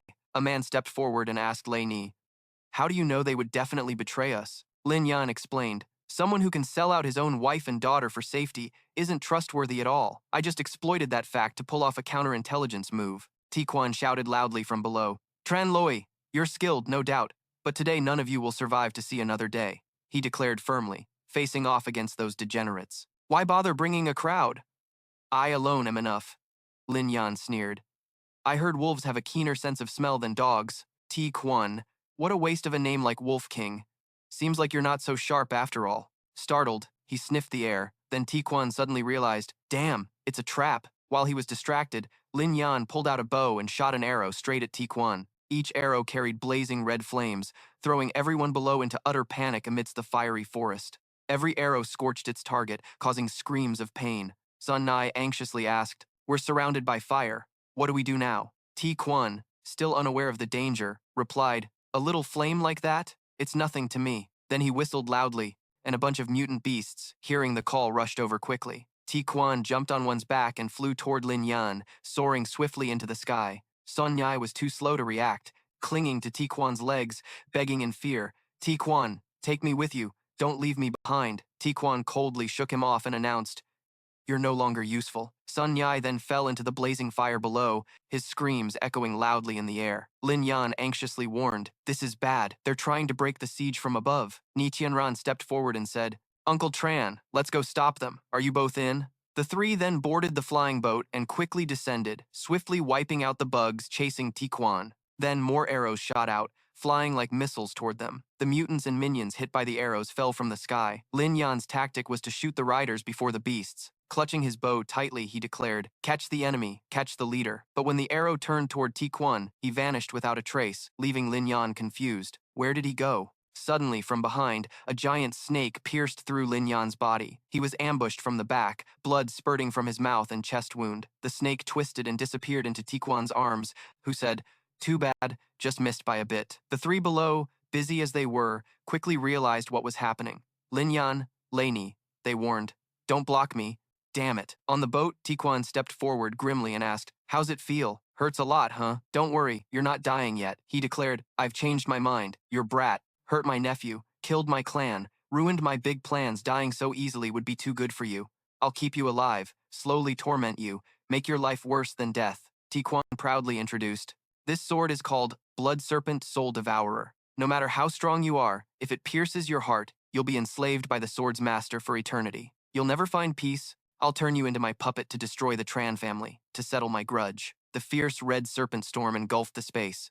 The powerful Ti Quan unleashed a brutal attack on the injured Lin Yan, the scene radiating deadly intent. Terrifying and intense, the blood serpent frenzy. Despite his wounds, Lin Yan struggled with all his might to dodge the savage pursuit from the roaring red serpent asserting its dominance. In a life-or-death moment, Lin Yan moved with lightning speed to evade the giant serpent's direct stab, sending rocks and dirt flying. Ti Quan gritted his teeth and growled, You won't escape. Lin Yan was exhausted, gasping for breath, panic rising inside. This is bad. My vision's getting blurry, my strength fading. Is this really the end? He clenched his teeth, determined not to let the Tran family be wiped out, not to let last life's tragedy repeat. Lin Yan vowed, Even if I die, I'll take you down with me. Then he dodged through the blood serpents, charging toward Ti Quan. Ti Quan slipped, dropping his sword, and Lin Yan grabbed him, knocking them both down. They fell freely from the sky. Ti Quan angrily declared, Brat, you want me dead? Not that easy. Without missing a beat, he whistled to summon his armored beast. Lin Yan, now unconscious, was completely unaware of the looming danger. Suddenly, the ring on his hand glowed brilliantly like the last flicker of hope for the young man. Little Lei appeared, darting toward his fainted master, biting hard on Lin Yan's finger, sending electric sparks flying. Lin Yan quickly opened his eyes, feeling power surge through his legs. He was waking up, sensing something stirring inside his body. This was the strength granted by Lei Qi. Tiquan fell with him, seeing the electric current pass through, growing suspicious and confused. Lin Yan was still lost in thought, recalling past dangers within Lei Qi. I thought my cultivation wasn't strong enough to absorb the lightning water. Turns out, this mystical power has already entered my body. I just haven't adapted yet, so I can't break through. Now, after getting bitten by the Thunder Beast, my power has been triggered outside, he screamed. It's the heavens helping me! Die, Shijun! Lin Yan flipped in midair, pouring all his energy into a fierce strike, creating a blue energy ring that engulfed his opponent, Shijun, who was slammed to the ground. Shijun was utterly confused, wondering, how is this possible? This brat was badly injured. How can he still use thunder power? He and Duck quickly flew over to catch Lin Yan, who was falling freely, anxiously asking Han, Layer, are you okay? Lin Yan replied, I'm fine. Below, Shi Jun was also caught by Bi Chang at dizzying speed. He confidently declared, Brat, I underestimated you this time. But don't forget, behind me is the Demon Spirit Sect. Next time we meet, it'll be your funeral. Lin Yan warned. Before you brag, you better look behind you. Shi Jun panicked and turned to look at his demon clan. Startled, Ni Qianran spoke up. Looking for a head? Here it is. He asked fearfully. Since when? Before he finished, Shi Jun and Bi Kang fell freely from a height of over 1,000 meters. He screamed so loud it shook the sky. Lin Yan's crew looked down, thoroughly satisfied with the fate of a villain. Scene shifts to the examination hall of Chen Lei, peaceful and quiet, with gentle breezes stirring the air. Shen Guan happily said, This time, we can wipe out Ningshan Cliff. Every blood wolf ambush paid back in blood was thanks to Layer's strategy. From now on, with Layer guarding Zhen Qingyang, we can finally sleep easy. Lin Yan announced. Uncle Ni, we thought about staying longer at Xuan Tian Sect, but we can't. We have to head back today. Hien Duke worriedly asked. What? Leaving so soon? Ni Qianran explained. Yes. The secret realm Qi Tian is about to activate. We need to prepare and return early. But since we've eliminated the Blood Wolf squad, we won't be disturbed anymore. Lin Yan added, though the Blood Wolf threat is gone, internal and external troubles will be even greater than before. Father, Uncle Ni, don't be careless, he warned. They asked, Layer, what do you mean? He explained. Zhen Qingyang was small before, with 4 major clans and elders, so it was relatively peaceful. Now, all 5 cities and 13 counties around here have been absorbed into the Chen family's territory. We lost 2 houses, Sun and Zhao, and our fighting strength took a hit. Such a juicy piece of meat will definitely attract other sects' attention. So we need to quickly devise a plan to avoid becoming everyone's common enemy. Shen Guang asked. But the Wild Thunder Mystic Dragon formation you set up earlier was super powerful. Shouldn't that be enough? Lin Yan replied. Relying on formations for protection isn't a long-term plan. If other sects unite to swallow us whole, we won't stand a chance. Hien Duke asked again. So what do you think we should do now? He answered firmly. I think we should establish a sect. The two were shocked. A sect? Lin Yan explained. Exactly. Only by founding a sect and gathering disciples to build power can we truly control this territory. Hien Duke agreed. Layer, you're right. I used to think that as long as we kept our heads down, didn't offend anyone, we could protect Qingyang and Taiping. But who knew we still couldn't avoid that ambush back then? You're determined? Now I understand. Only by growing stronger can we avoid suffering injustice. I'll establish the sect immediately.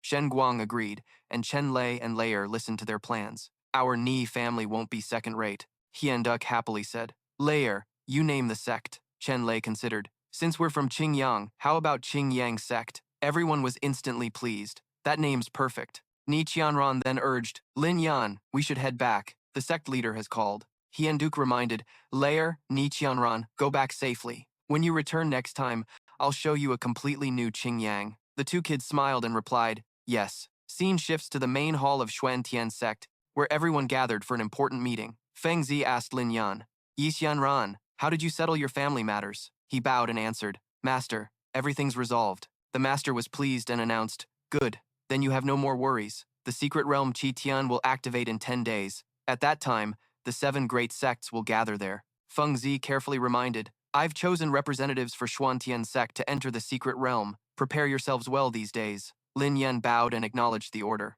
Qi Lin stepped forward confidently. Sect leader, rest assured. We'll give it our all to show Xuan Tian Sect's strength before the world.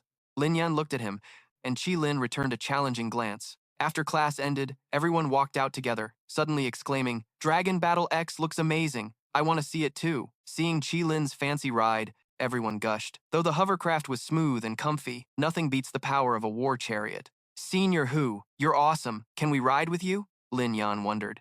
Kai Lam stepped forward confidently. Headmaster, rest assured, we'll give it our all and show the world the true strength of our Xuan Tian Sect. Lin Yan turned to look at him. Kai Lam shot back a challenging look. When class ended, everyone walked out together and suddenly exclaimed, Jiaolong Qian X is so sick, I want to see it too. The moment they saw Kai Lam's fancy ride, everyone was impressed. Though the hovercraft was smooth and comfy, it couldn't match the prestige of a war chariot. Brother Ho, you're amazing. Can we ride with you? Lin Yan asked curiously. Senior sis, who are those senior brothers and sisters? Why haven't we ever met them before? Fan Shiyu replied. That guy is Hu Qilin, son of Elder Xuan Yang Feng. Those two girls are Su Bithin and Kwak Hong Lian, also standout disciples from our Xuan Tian Sect. The three are Kwak Hong Lian, Su Bithin, and Hu Qilin. A year ago, thanks to their exceptional talent, they were noticed by the elders of Yun Tian Sacred Land and taken away to cultivate. They just returned yesterday. Since you guys just arrived, it's totally normal you haven't met them before. Ni Qianran sneered. Isn't it just a Dulong war chariot? What's so great about it? Besides, Lin Yan was the one leading the team on the Secret Realm trip, so why is he stealing the spotlight just now? Lei Yu added. But if they've already joined Yun Tian Sacred Land, technically they're no longer disciples of our Xuan Tian Sect, so how can they still represent our sect? Fan Shiyu reminded them. You don't get it. Even though the Qitian secret realm is managed by the 7 great sect leaders, the fate and treasures inside always attract greedy forces, and there's always someone scheming to sneak their people in. Though Xuan Tian Sect is a major sect, we can't afford to offend Yun Tian Sacred Land, especially since those 3 originally came from our sect, so we just had to agree. Lin Yan mocked with disdain. Typical can't appreciate what you have, and always want what's next. Then Qilin stepped forward to greet them. Senior Sis Van, haven't seen you in a year? Hope you're doing well, Tivu warmly replied. I heard this war chariot is a treasure of Yun Tian's sacred land. Hu Junior Brother has only been in the sect a year and already got his hands on this? He must be highly valued. He smiled and said, Senior Sis Van, you're joking. Yun Tian's sacred land and Xuan Tian Sect have always been on good terms. When my master heard I wanted to come back, he lent me this chariot. I'm just riding on the sect's good name a bit. Then Qilin turned to Chen Lei. By the way, you must be junior brother Chen, right? Even though we're outside, your deeds have been thunderous in our ears. Sorry I didn't greet you earlier inside. Bai Tian also spoke up. I heard Xuan Tian's sect had a prodigy youth who crushed rebels and defeated the alien tribe. I thought he'd be some kind of multi-armed monster, but meeting him today, he's just so-so. Hong Lian added sarcastically. Don't know what the sect leader was thinking letting this brat lead the team. Maybe he's been locked up too long and lost his mind. Ni Qianran got furious and shouted, What did you say? She snapped back, Am I wrong? A newbie who just joined a few days is nothing. In terms of talent and skill, Hu Senior Brother leading the team is what everyone wants and totally deserved. Lin Yan couldn't help but burst out laughing. Hong Lian, losing face, angrily yelled, What are you laughing at? He calmly replied, I'm laughing at you being an outsider, just riding on others' coattails to get a spot. Your words don't hold water, no respect for your roots, yet you scream and point fingers in front of our sect's true disciples. Multi-armed or not, that's nothing special. Your nerve is the real shocker. Ni Qianran was pleased with the comeback and praised, Good one. She was so mad she ground her teeth but couldn't do anything. You bastard, what gives you the right to call us outsiders? Qilin finally stepped in to mediate. Junior brother Chen, the 3 of us were born in Xuan Tian Sect. What you said is a bit much. Be reasonable and apologize now, or don't blame me for being rude. Lin Yan shot back bluntly. Every country has its laws, every sect its rules. If you've sworn into Yun Tian's sacred land, you're their disciples now, calling them master. Yet you're taking our spots, he growled, exposing the truth. What, you want to be a double agent or something? Qilin was hit hard and could only stammer. Then he explained, Fine, I can't outtalk you. The sect leader wanted you to lead the team. I'm not competing, but since you brought up sect rules, according to Xuan Tian Sect's rules, only the strongest disciples can lead the team. Qilin challenged. You want to fight me for it? Fan Shiyu warned, Hu Junior Brother, everyone knows your insane talent. After a year of training in Yun Tian Sacred Land, your strength is unfathomable. No need to pick fights with Junior Brother over petty grudges. Spreading that around will only make you lose face. Ni Qianran, eager for a fight, cheered. What are you scared of? Fight him! Show him how fierce Xuan Tian Sect really is. Lei Yu chimed in. Brother Chen, I'm on your side. You hesitating? Lin smiled inwardly at Lin Yan's expression. I'm the top young talent of Xuan Tian Sect. How could I let you steal my thunder? If you dare accept the challenge, I'll make you regret it. But contrary to his hopes, Lin Yan just coldly said, no fight. He made a demand. You think I'm stupid? This team leader spot is mine. Why risk it with you? Unless you put up something of equal value as a bet, Lin asked. What's the bet? Lin Yan pointed at Lin's massive ride and said, if you win, I'll give up the team leader spot. If I win, that Dulong war chariot is mine. What do you say? Hong Lian spoke up. What? Do you even know how much that chariot is worth? Plus, the black warhound pulling it is the king of the warhounds. That Dulong war chariot's gonna be mine. What? Hong Lon spoke up. What? Do you even know how much that war chariot's worth? Plus, the black dragon pulling it is the king of Jiaolong.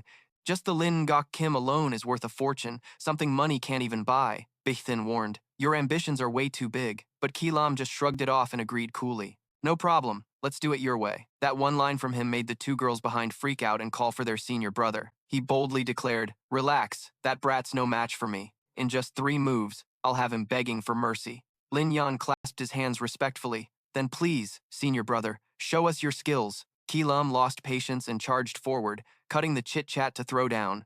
Lam charged fiercely, throwing a punch packed with terrifying power, crashing head-on into Lin Yan with a shockwave and a sound that echoed through the whole space. He poured all his energy into his palm, condensing a blazing red energy, ready to unleash a devastating strike, determined to end the fight decisively. Both heavy hitters, Tren Loi and Lam, exchanged brutal punches and bursts of power, creating a terrifying chain of sounds and violent shockwaves. Lei Yu watched the fight, puzzled. Senior sister, senior brother's moves are weird. There's a layer of light in his punches. What kind of technique is that? Fan Shiyu replied. That's not from our sect's techniques. It must be from the Vun Thien Holy Palace. I've never seen it before either. Hong Lian arrogantly chimed in. You're just a frog in a well, acting all clueless. This is the Phi Nuit Diao Kong Quiet from our Vun Thien Holy Land. It requires a special physique to cultivate, and normally you can only train about 30% of it. But senior brother has the 1 in 100 years blood moon spirit body, able to unleash its full power. Bichtien added. At first, our master saw senior brother's unique physique and didn't want to waste such talent, so he personally took him as a disciple and passed down the technique. Now senior brother has fully mastered it, and this is the move that's about to end that brat Tren's life. If you don't want him seriously hurt, you better advise him to beg for mercy soon. That one sentence left Lin Yan's 3 companions speechless. No one could fire back. Meanwhile, Lam charged forward with a fierce roar. Your brat doesn't respect senior brother and is full of arrogance. Today, I'll teach you a lesson on behalf of the sect leader. Lin Yan smiled and replied, girls married off are like water spilled. You think you deserve to teach our sect's disciple? His hands skillfully gathered power, readying for a new attack. Lam threw a jab and warned, fine, you're asking for death. Today I'll cripple your martial arts and see how you get into the secret realm. Fan Shiyu shouted, junior brother, this is a friendly duel. Know your limits. How can you use lethal moves? Lin Yan focused his energy into his palm, condensing a pure white-blue energy ball, ready to launch a piercing attack that could change the tide. The 2 streams of energy clashed head-on between Lin Yan and Lam, creating a massive white explosion and a thunderous roar, showing the terrifying force of their collision. Tren Loi gritted his teeth and shouted, pouring all his inner strength into a powerful counterattack, determined to win. Lam's eyes widened with rage, spitting out a mouthful of blood after the counterattack, signaling he was seriously injured from the energy clash. The explosion's energy spread out, forming a giant blue whirlwind that threw both fighters apart with a ground-shaking boom. Lam was blasted away, collapsing painfully onto the cold stone floor. The heavy thud showed his body had reached its limit. Hong Lian rushed over anxiously, shouting, Senior brother. 2 others hurriedly asked, Senior brother, how are you? Are you okay? He still couldn't believe it, muttering, how could this happen? Hong Lian shamelessly turned to scold. Lin Yan, you're so bold. Senior brother just wanted a friendly match, but you went all out like that. Are you trying to kill a fellow disciple? Ni Qianran shot back. Cut the villain act. Clearly senior brother wanted to take Tren Loi's life and brought this on himself. Lin Yan stepped forward, mocking, sorry senior brother, I just recently awakened the mysterious thunder force, so I borrowed power to hit power. The last 2 moves of yours were weak as hell. I haven't even unleashed my full strength yet, so I purposely provoked you to see what your family's real skill is. He cleverly threw shade, but also admitted the Vun Thien Holy Land's ultimate technique wasn't that strong, or else Lam would be badly hurt. Lam was speechless. You? he questioned. Mysterious thunder force? Did you soak yourself in the thunder pool? Thivu answered. Exactly. Trun Jr. brother crushed a traitor and saved the sect leader, so the sect leader rewarded him with the thunder pool. She explained further, and you, Ho Jr. brother, I want to remind you all not to keep calling this brat like that. Lin Yan is now a reserve elder, ranking above normal disciples. You'd better show him some respect. Kilam's crew got pissed and didn't know how to reply. Reserve, normal disciple? Lin Yan turned and shouted happily, if you lose hard, you gotta accept it. The dragon battle chariot belongs to Lin Yan now. Lei Yu happily chimed in. That battle chariot looks so badass. Big bro Trun, take us for a spin, will ya? Lin Yan replied without hesitation. Then he didn't forget to turn back and say, thanks, Ho senior brother. He walked over to the chariot, admiring it. This place is pretty spacious, huh? Anyone else want to catch some breeze? Let's hop on. Everyone around raised their hands. I'm coming. Me too. Take me along. Meanwhile, Ki Lam stood there furious, his face darkening. This place is pretty spacious, right? Anyone else want to catch some breeze? Let's go together. Everyone around raised their hands. I'm coming. Me too. Take me along. Kai Lam's face darkened with anger. No shame left at all. He gritted his teeth and swallowed a red pill. Then Kai Lam surged with unstoppable power and declared, wait up, who said I lost? The duel isn't over yet. He charged forward, radiating blinding light, determined to fight back, refusing to back down. Lin Yan quickly pushed everyone aside, warning, watch out, everyone. Lei Yu and the others were shoved back and fell hard as thick smoke billowed from the attack. She anxiously turned to call out to Brother Tran. Kai Lam gathered all his strength, shouting in fury, unleashing a fiery combo attack with earth-shattering destructive power. He completely lost control, relentlessly launching barrage after barrage, yelling, who told you to be so reckless? This time I'll tear you to pieces. This is what happens when you insult the Xuan Tian sacred ground. Suddenly, through the thick smoke, a glimmer of light appeared, making Kai Lam wonder what it was. Then a brilliant golden light pierced through his body, signaling the opponent had unleashed a lightning-fast finishing move. Kai Lam was hit by a critical strike, coughing up blood in excruciating pain, his face twisted in horror, screams of despair escaping. The force of the attack echoed dozens of feet away, crashing hard onto the ground. Amid the dense smoke, a tall, proud figure of a man emerged. Lin Yan's cold gaze focused, channeling all his energy to summon multiple dazzling golden swords surrounding him, ready to unleash a spectacular sword dance. Tian Ran anxiously rushed over to check. Tran Loi, are you okay? Lei Yu nervously asked. No injuries, right? Fan Xiu sighed with relief and praised.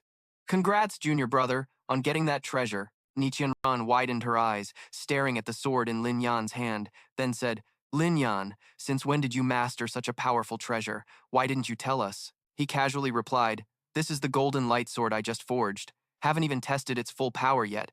If I failed, wouldn't I lose face? Hong Lian snapped angrily, pointing at Lin Yan, yelling, using a treasure in a fair fight is cheating.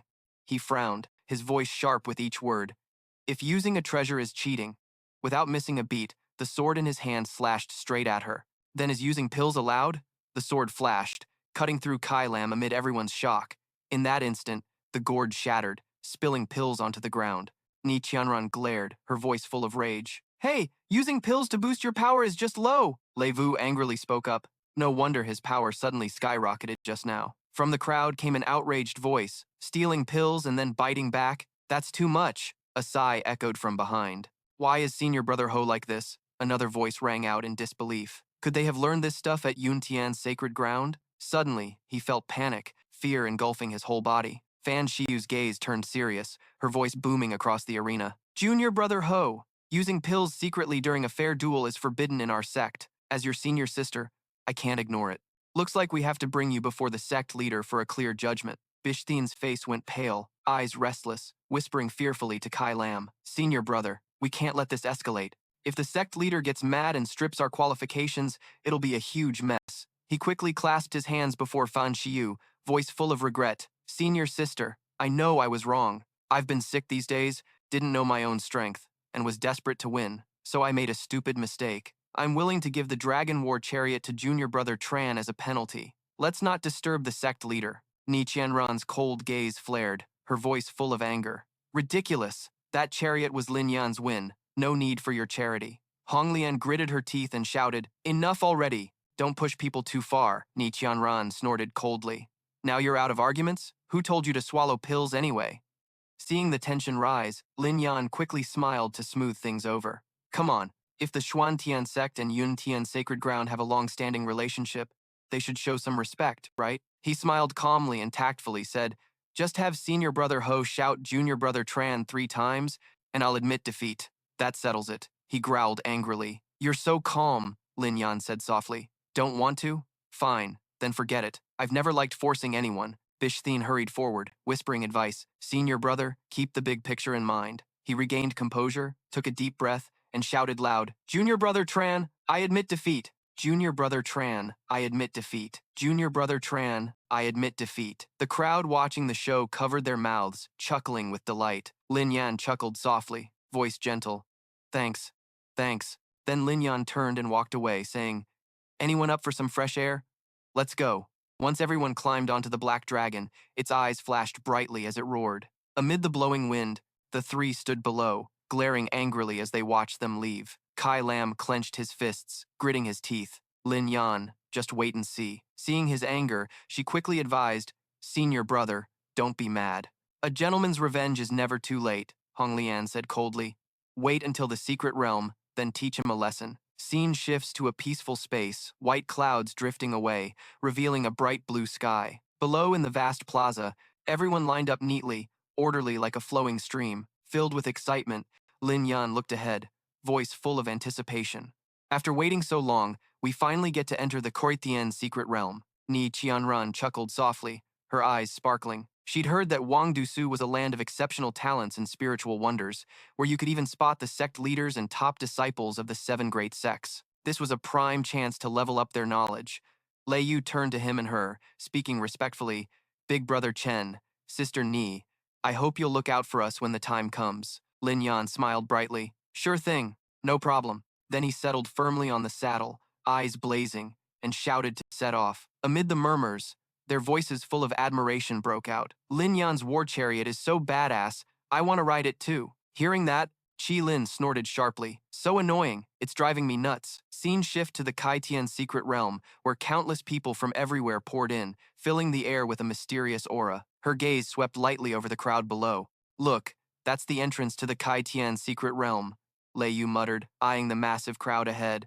So many people, I thought we were early, but turns out some got here even sooner. He smiled slightly, voice teasing. Seems like nobody could wait anymore. Suddenly, a flying Fei Yun boat zoomed by, making everyone jump and shout, what's going on? In the distance, the one riding that Fei Yun boat was Zi Conling, son of the Yin-Yang Sect leader. With a cocky smirk, he tossed his chin up, voice dripping with arrogance. Are you all blind? How dare you block my way? Lei Yu clenched his fists, voice full of anger. Why would we block you? You crashed into us yourself. Ni Qianran glared back angrily, adding, if it weren't for this sturdy war chariot, we'd have all fallen off. Apologize to us now. Hearing her shout, he sneered contemptuously, voice full of pride. So what if a beat-up war chariot flipped? At worst, I'll pay you $80 each. If my ship gets even a scratch, selling you off wouldn't cover the damage. Unable to hold back her fury, Ni Qianran growled, You! Lin Yan, calm and collected, smiled softly. I see this ship's value isn't small, definitely not something ordinary disciples get to ride. May I ask your name and which sect you belong to? Conling scoffed, eyes full of arrogance. If you've got eyes, then know that I'm Zi Conling, son of the Zi-Yang sect leader. Lin Yan's gaze turned icy as he stared at him, voice low and sharp. I thought so. Turns out you're the spoiled brat of Zi-Yang sect, known far and wide. No wonder you talk so big. This ship looks fancy, but the crew's just as worthless. Thunderous spiritual energy surged around Chen Lei like waves as he shouted, all flash on the outside, hollow inside. With a powerful palm strike, he slammed into Conling's ship, knocking him off and sending him tumbling down. Suddenly, from afar, a mysterious chain shot out, wrapping tightly around Conling's body. Linger, watch out! The force was just right, not too strong, not too weak, pulling him up onto the large ship. The chain lowered, setting him down safely aboard. The one who appeared was Zi-Yang sect leader, Zi Yun Chuan. In pain, Conling gritted his teeth, voice full of rage. Father, he damaged my ship. Teach him a lesson for me. Yun Chuan's eyes burned red as he roared. Insolent brat! How dare you hurt my Linger? He bellowed, slamming his palm fiercely into Chen Lei's neck. Give up your life. Just as the strike landed, a figure flew in to block the blow. Who dares hurt my beloved disciple? Recognizing the figure, Lin Yan shouted joyfully. Master Yun Chuan gritted his teeth, voice cold and deadly.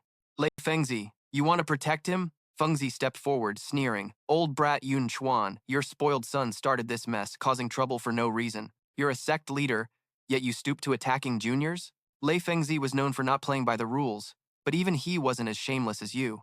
He was so angry he trembled, yelling, "You're pushing it." A voice echoed from the sky, youthful and full of energy. Why are you two older brothers getting mad? Riding a flying tiger with majestic swagger was the sect leader of 10,000 Beasts Mountain, Mo Shan. Standing on a giant leaf were the masters of the 100 Refinement Sect, each weighing tens of thousands of stones.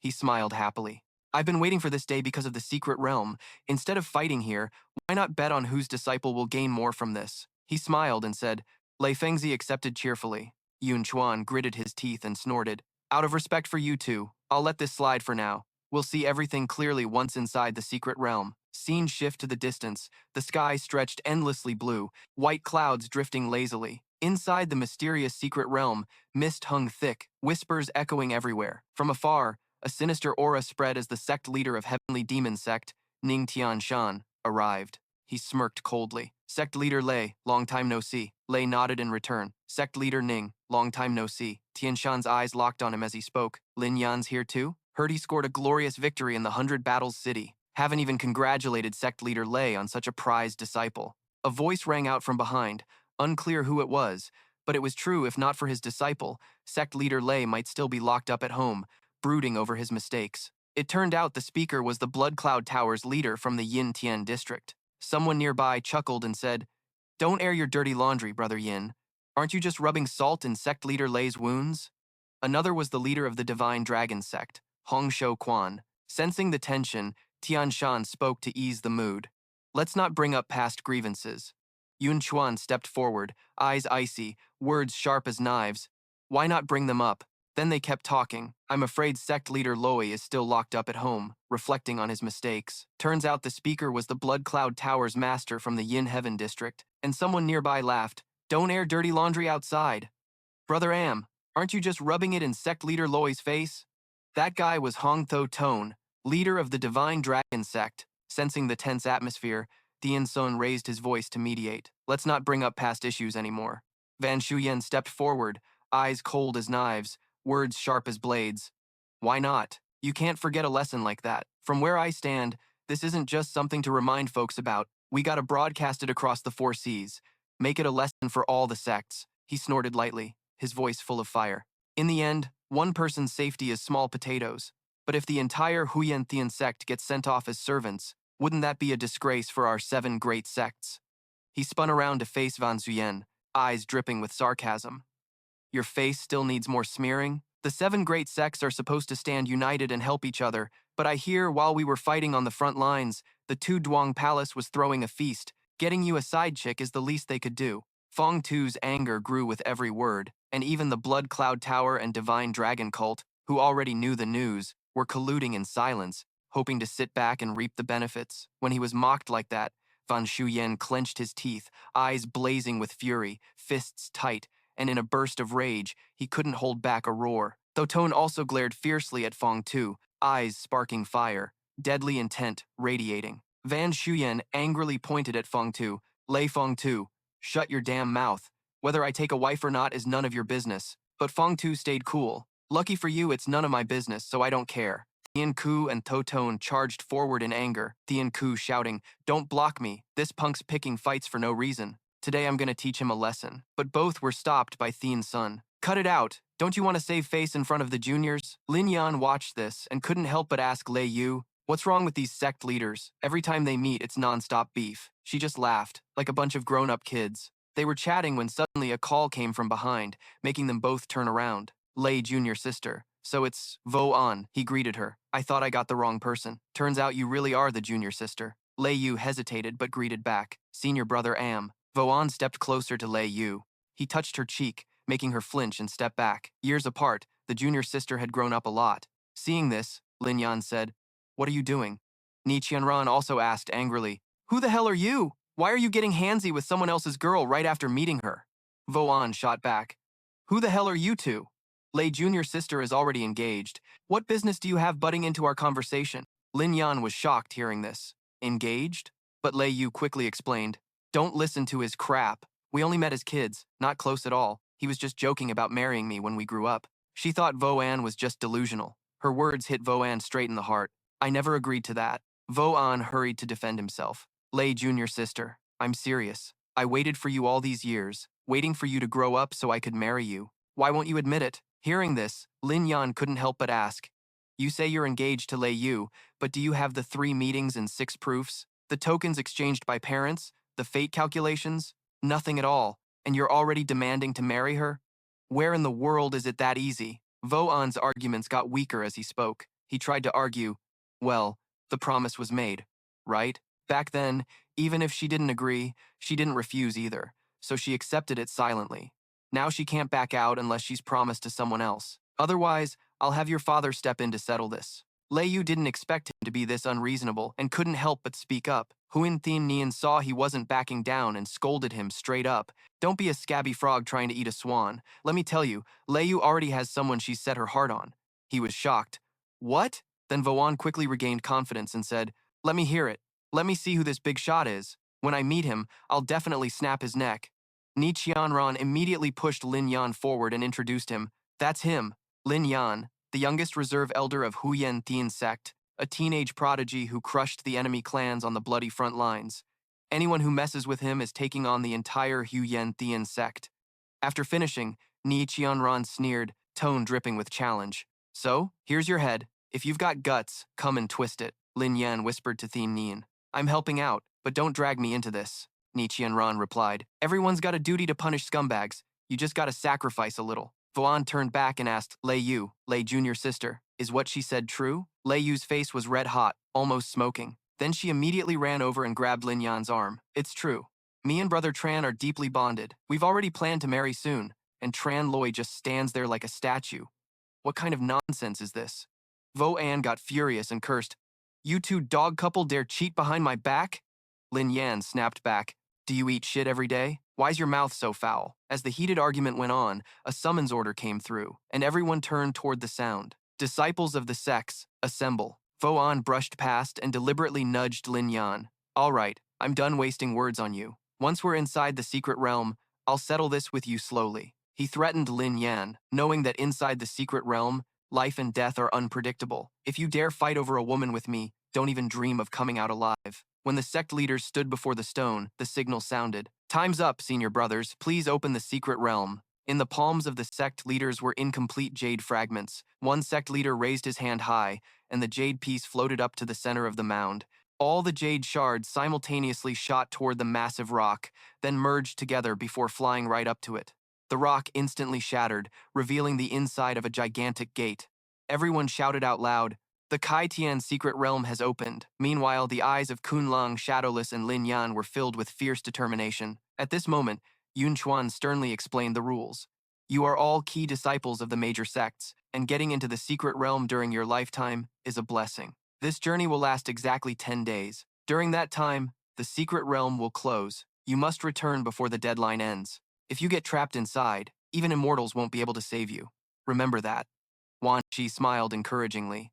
Now, I invite the disciples of each sect to enter the realm in order. We hope you can overcome this challenge and bring glory to your sect. Then the disciples quickly entered the secret realm, one after another, to face these once-in-a-lifetime trials. Fengzi carefully reminded the 4 of them, listen up, you guys. Although there are countless opportunities inside the secret realm, it's also extremely dangerous. Remember, don't show off too much, and don't be greedy beyond reason. Safety comes first. Know your limits.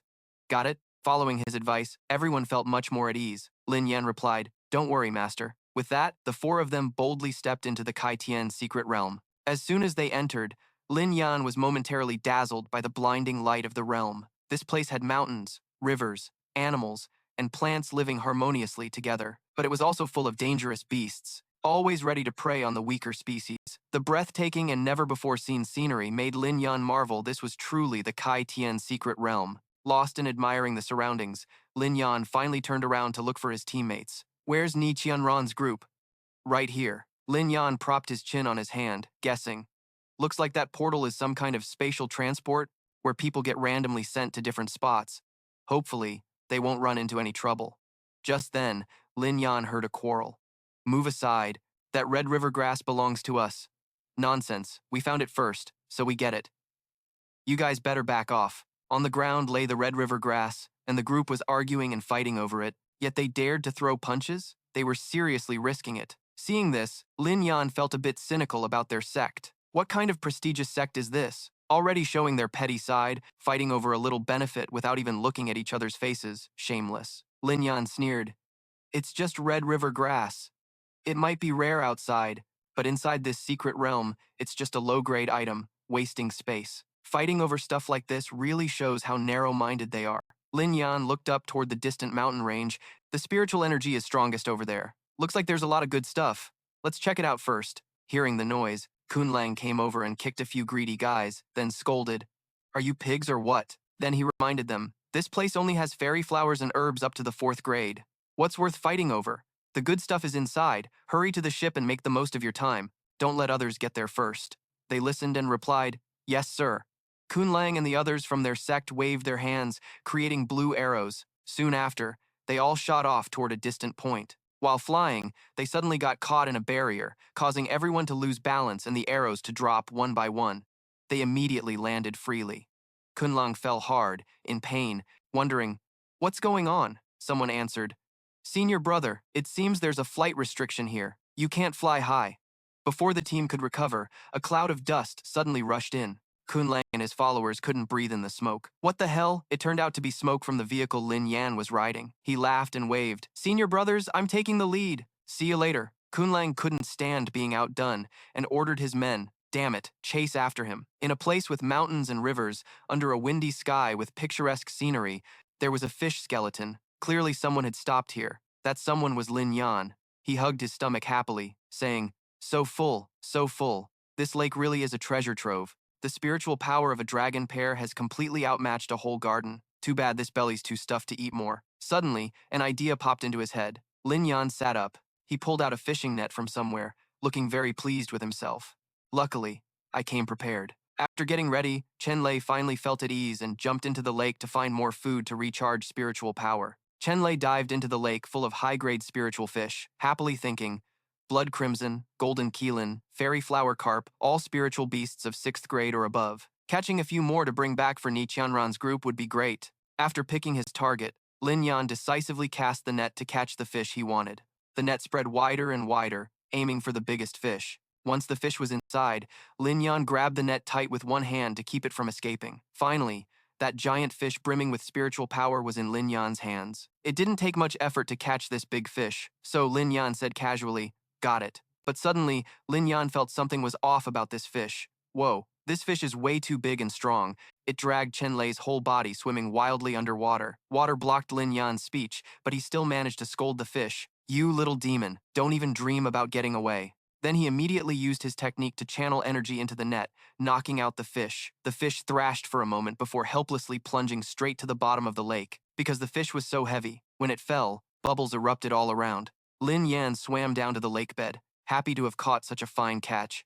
Tired already? Let's see where you run this time. However, something felt off, making Lin Yan extremely alert. It turned out a giant yellow-eyed monster was staring intently at Lin Yan and the fish. Lin Yan sensed the pressure this beast exerted on him and everything around. That colossal monster rose up, its size at least 1,000 times bigger than Lin Yan's body. Overwhelmed by this sea monster, Lin Yan couldn't help but exclaim, damn, what the hell is this? Now fully risen, the beast radiated immense power. Lin Yan was stunned to realize this rare creature was a giant Jiao dragon, a 9-rank spirit beast extremely rare to encounter. Looking at the Jiao dragon, Lin Yan quickly analyzed the situation. The other fish were all attracted and surrounded by it. Seems like this lake absorbed its spiritual energy, which is why so many rare fish came here. If I could get a bite of its meat, that'd be like gaining decades of cultivation. But the Jiao dragon didn't seem willing to wait any longer. It lifted its head and roared. The roar churned the water, creating waves that swept up even Chen Lei. He shouted, I was just talking. Don't tell me you're already pissed off. At this moment, the Jiao dragon's tail was about to smash into Lin Yan. Things were super dangerous. Lin Yan quickly pulled out his thunder hammer to defend and fight back. He used all his strength to strike the dragon's scaly body, but his attacks were like mosquito bites on stainless steel. The Jiao dragon was unfazed. Instead, Chen Lei was the one thrown into the air. Up in the air, he assessed the Jiao dragon. Its scales are too tough. The golden light armor is already an insanely sturdy treasure, yet that direct hit left no mark at all? Before he could figure it out, the Jiao dragon surged up from the water, hunting Lin Yan. He shouted, "Here it comes!" The dragon's jagged mouth was right next to Lin Yan's body, super critical. Luckily, Lin Yan twisted his body just in time to dodge being eaten. He succeeded. Spinning, he unleashed a flurry of strikes on the Jiao dragon's body. Using the dragon's body as a cushion, Lin Yan landed safely. He laughed excitedly. "Damn, this thing's tough. If I can't even eat this meat, am I gonna have to end up inside it instead?" Then the Jiao dragon opened its mouth and roared, seemingly trying to swallow Lin Yan whole. The giant dragon lunged at lightning speed toward him. Gritting his teeth, Lin Yan calmed himself down, thinking hard. "Stay cool, Lin Yan. There's gotta be a weak spot somewhere on that body. No way, it's all untouchable." Then Lin Yan suddenly found the answer. Wait, those horns, the Jiao dragon's horns, gather spiritual energy, and that's the strongest part of its body. The poison herb within 7 steps definitely has an antidote, so there must be a weak spot near the strongest area. But to be sure, I gotta check it out. He grabbed his weapon and prepared to charge. All right, let's give this a shot. He gathered his energy to fly into the air. The ground around where he stood cracked and shattered. Lin Yan flew up to the Jiao dragon's head to find its weak spot. Then he readied his weapon and plunged it with all his might into the Jiao dragon's forehead, thinking that was the weak spot. Looks like Lin Yan guessed right. The Jiao dragon thrashed and roared in pain. Its head jerked wildly, tossing Lin Yan around midair. The yellow gem on the dragon's forehead started cracking. That was the weak spot. Seeing the gem break, Lin Yan finally felt safe pulling his weapon out. The Jiao dragon was about to collapse. Chen Lei spun in the air, preparing to land. Finally, when the Jiao dragon completely fell, Lin Yan landed safely. The scenery here remained picturesque, with mountains and rivers, the wind still blowing strong. Lin Yan stood, hands on his hips, amazed. No wonder the horns of a 9-rank spirit beast are so powerful. The spiritual energy is intense, definitely enough to forge a top-tier treasure. Just having this alone made the trip worthwhile. He was feeling good when suddenly little Lei jumped out from Lin Yan's ring. It ran behind Lin Yan, making him worried. "Lei beast, where are you going?" He chased after it to a place with mountains, rivers, grass, and wild trees, a beautiful landscape. "There," Lin Yan called out loudly. "Lei beast, where did you run off to? Come out now," he muttered. It clearly ran this way. Where did it disappear to? While searching, Lin Yan suddenly heard a familiar voice. Brother Chen, a beautiful girl, stepped forward from a rock over there. Turns out it was someone Lin Yan knew, Lei Yu. Lei Yu was super happy to see Lin Yan. "Great, finally found you. I just opened my eyes and no one was around. I was worried something happened to you," Lin Yan replied. "Same here. The entrance to that secret realm must be some kind of teleportation trap, sending us to different places." Then Lin Yan suddenly remembered Tian Nian and asked her, "By the way, did you see Ni Qian run? That girl's so clumsy. Without me around, she might cause some trouble." Lei Yu's expression turned puzzled. She whispered to Lin Yan, "You really care about Sister Ni, huh?" Lin Yan didn't catch that clearly and asked again. "What did you say?" "Nothing, just gossip," Lei Yu said. "This secret realm is huge. On the way here, I didn't run into anyone from our sect either." Then Lei Yu suddenly remembered her purpose and asked Lin Yan, "Right, Brother Tran, why did you come here? Are you also looking for the Thunder God Lotus?" Hearing this, Tran Loi was stunned, feeling like he got slapped across the face and asked back, "Thunder God Lotus?" Hearing that name, Tran Loi asked Lei Yu, "You said Thunder God Lotus? The legendary Thunder System treasure?" She immediately explained to him, "Yes, the Thunder God Lotus has always been a treasure that practitioners of the Thunder System dream of having. It's said that possessing it can even help avoid heavenly calamities." She went on to share everything she knew with Lin Yan. Many top masters have spent their whole lives searching for it, but no one has succeeded until now. Unexpectedly, this place carries its aura. At this point, Lei Yu asked based on their shared traits, "I followed its aura to get here, and since both you and I have the sacred thunder body, you must feel it too, right?"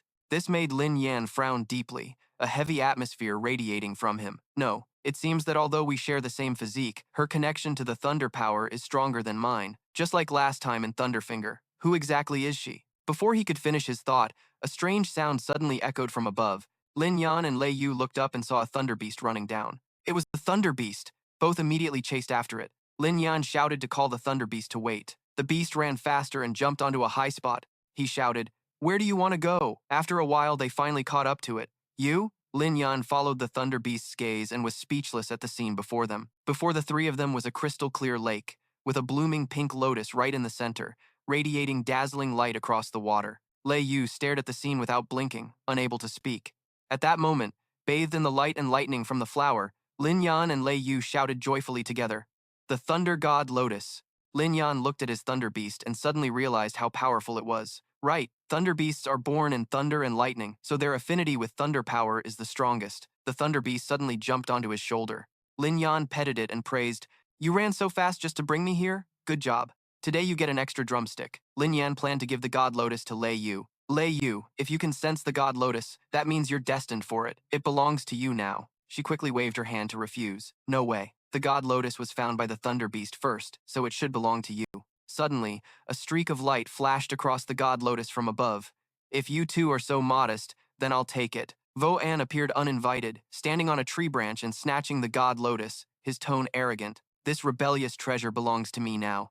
Seeing Vo An, both of them shouted in surprise. "Yin Vo An!" Lin Yan couldn't hold back, pointing at Vo An's face and yelling, "We found the treasure first. Be reasonable and give it back." But Vo An wasn't about to return what he'd stolen. Ridiculous. Once the meat's in your mouth, you don't spit it out, right?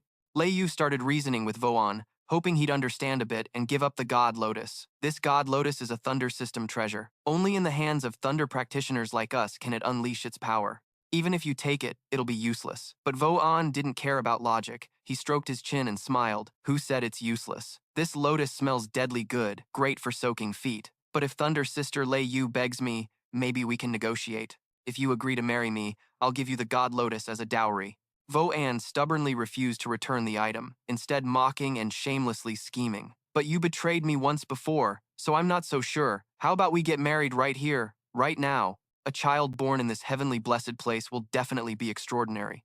What do you say? Lei Yu couldn't stand him anymore. She clenched her fists and shouted, "You're shameless!" Lin Yan quickly spoke up. "This God Lotus is one of a kind and truly suits Lei Yu's status. But if it's a dowry, then of course I'm the one who should present it." His words made Lei Yu blush slightly and whisper, "Brother Tran." Without hesitation, Lin Yan launched a direct palm strike at Vo An. The spot where he stood exploded violently, sending dust and debris flying everywhere. After a moment, as the smoke cleared, the scene before them gradually appeared. Lin Yan looked on in shock and disbelief. How could this be? From the dust emerged Vo An, completely unharmed, leaving Lin Yan confused. "You took a direct hit from me and weren't even scratched?" His face suddenly darkened, lips curling into a creepy, triumphant smile. Vo An raised both hands, preparing to channel energy to injure Lin Yan, while showing off the treasure he just got. The blood protection pool in this secret realm is truly extraordinary. Just soaking in it for a while already has such a huge effect. Perfect. I'll use you to open the attack. One of his eyes glowed blood red with murderous intent. Taste the power of my iron-hard strike that can't be pierced. Before Lin Yan and Lei Yu could react, Vo An appeared right behind them, wielding two swords. Vo An charged straight at Lin Yan, aiming for the back of his neck. But Lin Yan noticed immediately his speed was too fast. Vo An slashed directly at Lin Yan, but he nimbly dodged. His blood-red eyes flashed with fury, aiming right at the back of the neck, but he noticed immediately the speed was insane. Vo An swung straight at Lin Yan, but Lin Yan dodged swiftly. His bloodshot eyes flashed with rage. Vo An quickly scanned for Lin Yan, then he swung his sword straight at him again, but Lin Yan dodged every strike. Vo An flicked his hair, turning it into a weapon, hair whipping past Lin Yan's temple. Seeing Lin Yan stagger, Vo An readied a needle in his mouth, aiming to injure him when he wasn't paying attention. Seeing the danger, Lei Yu outside shouted a warning. "Big bro Tran, watch out!" Lin Yan drew his sword to block Vo An's surprise attack. While defending, he gritted his teeth and asked Vo An, "Are you guys from Blood Cloud Tower all fans of sneaky attacks?" Tran Loi and Vo An exchanged sword strikes. Vo An was full of murderous intent.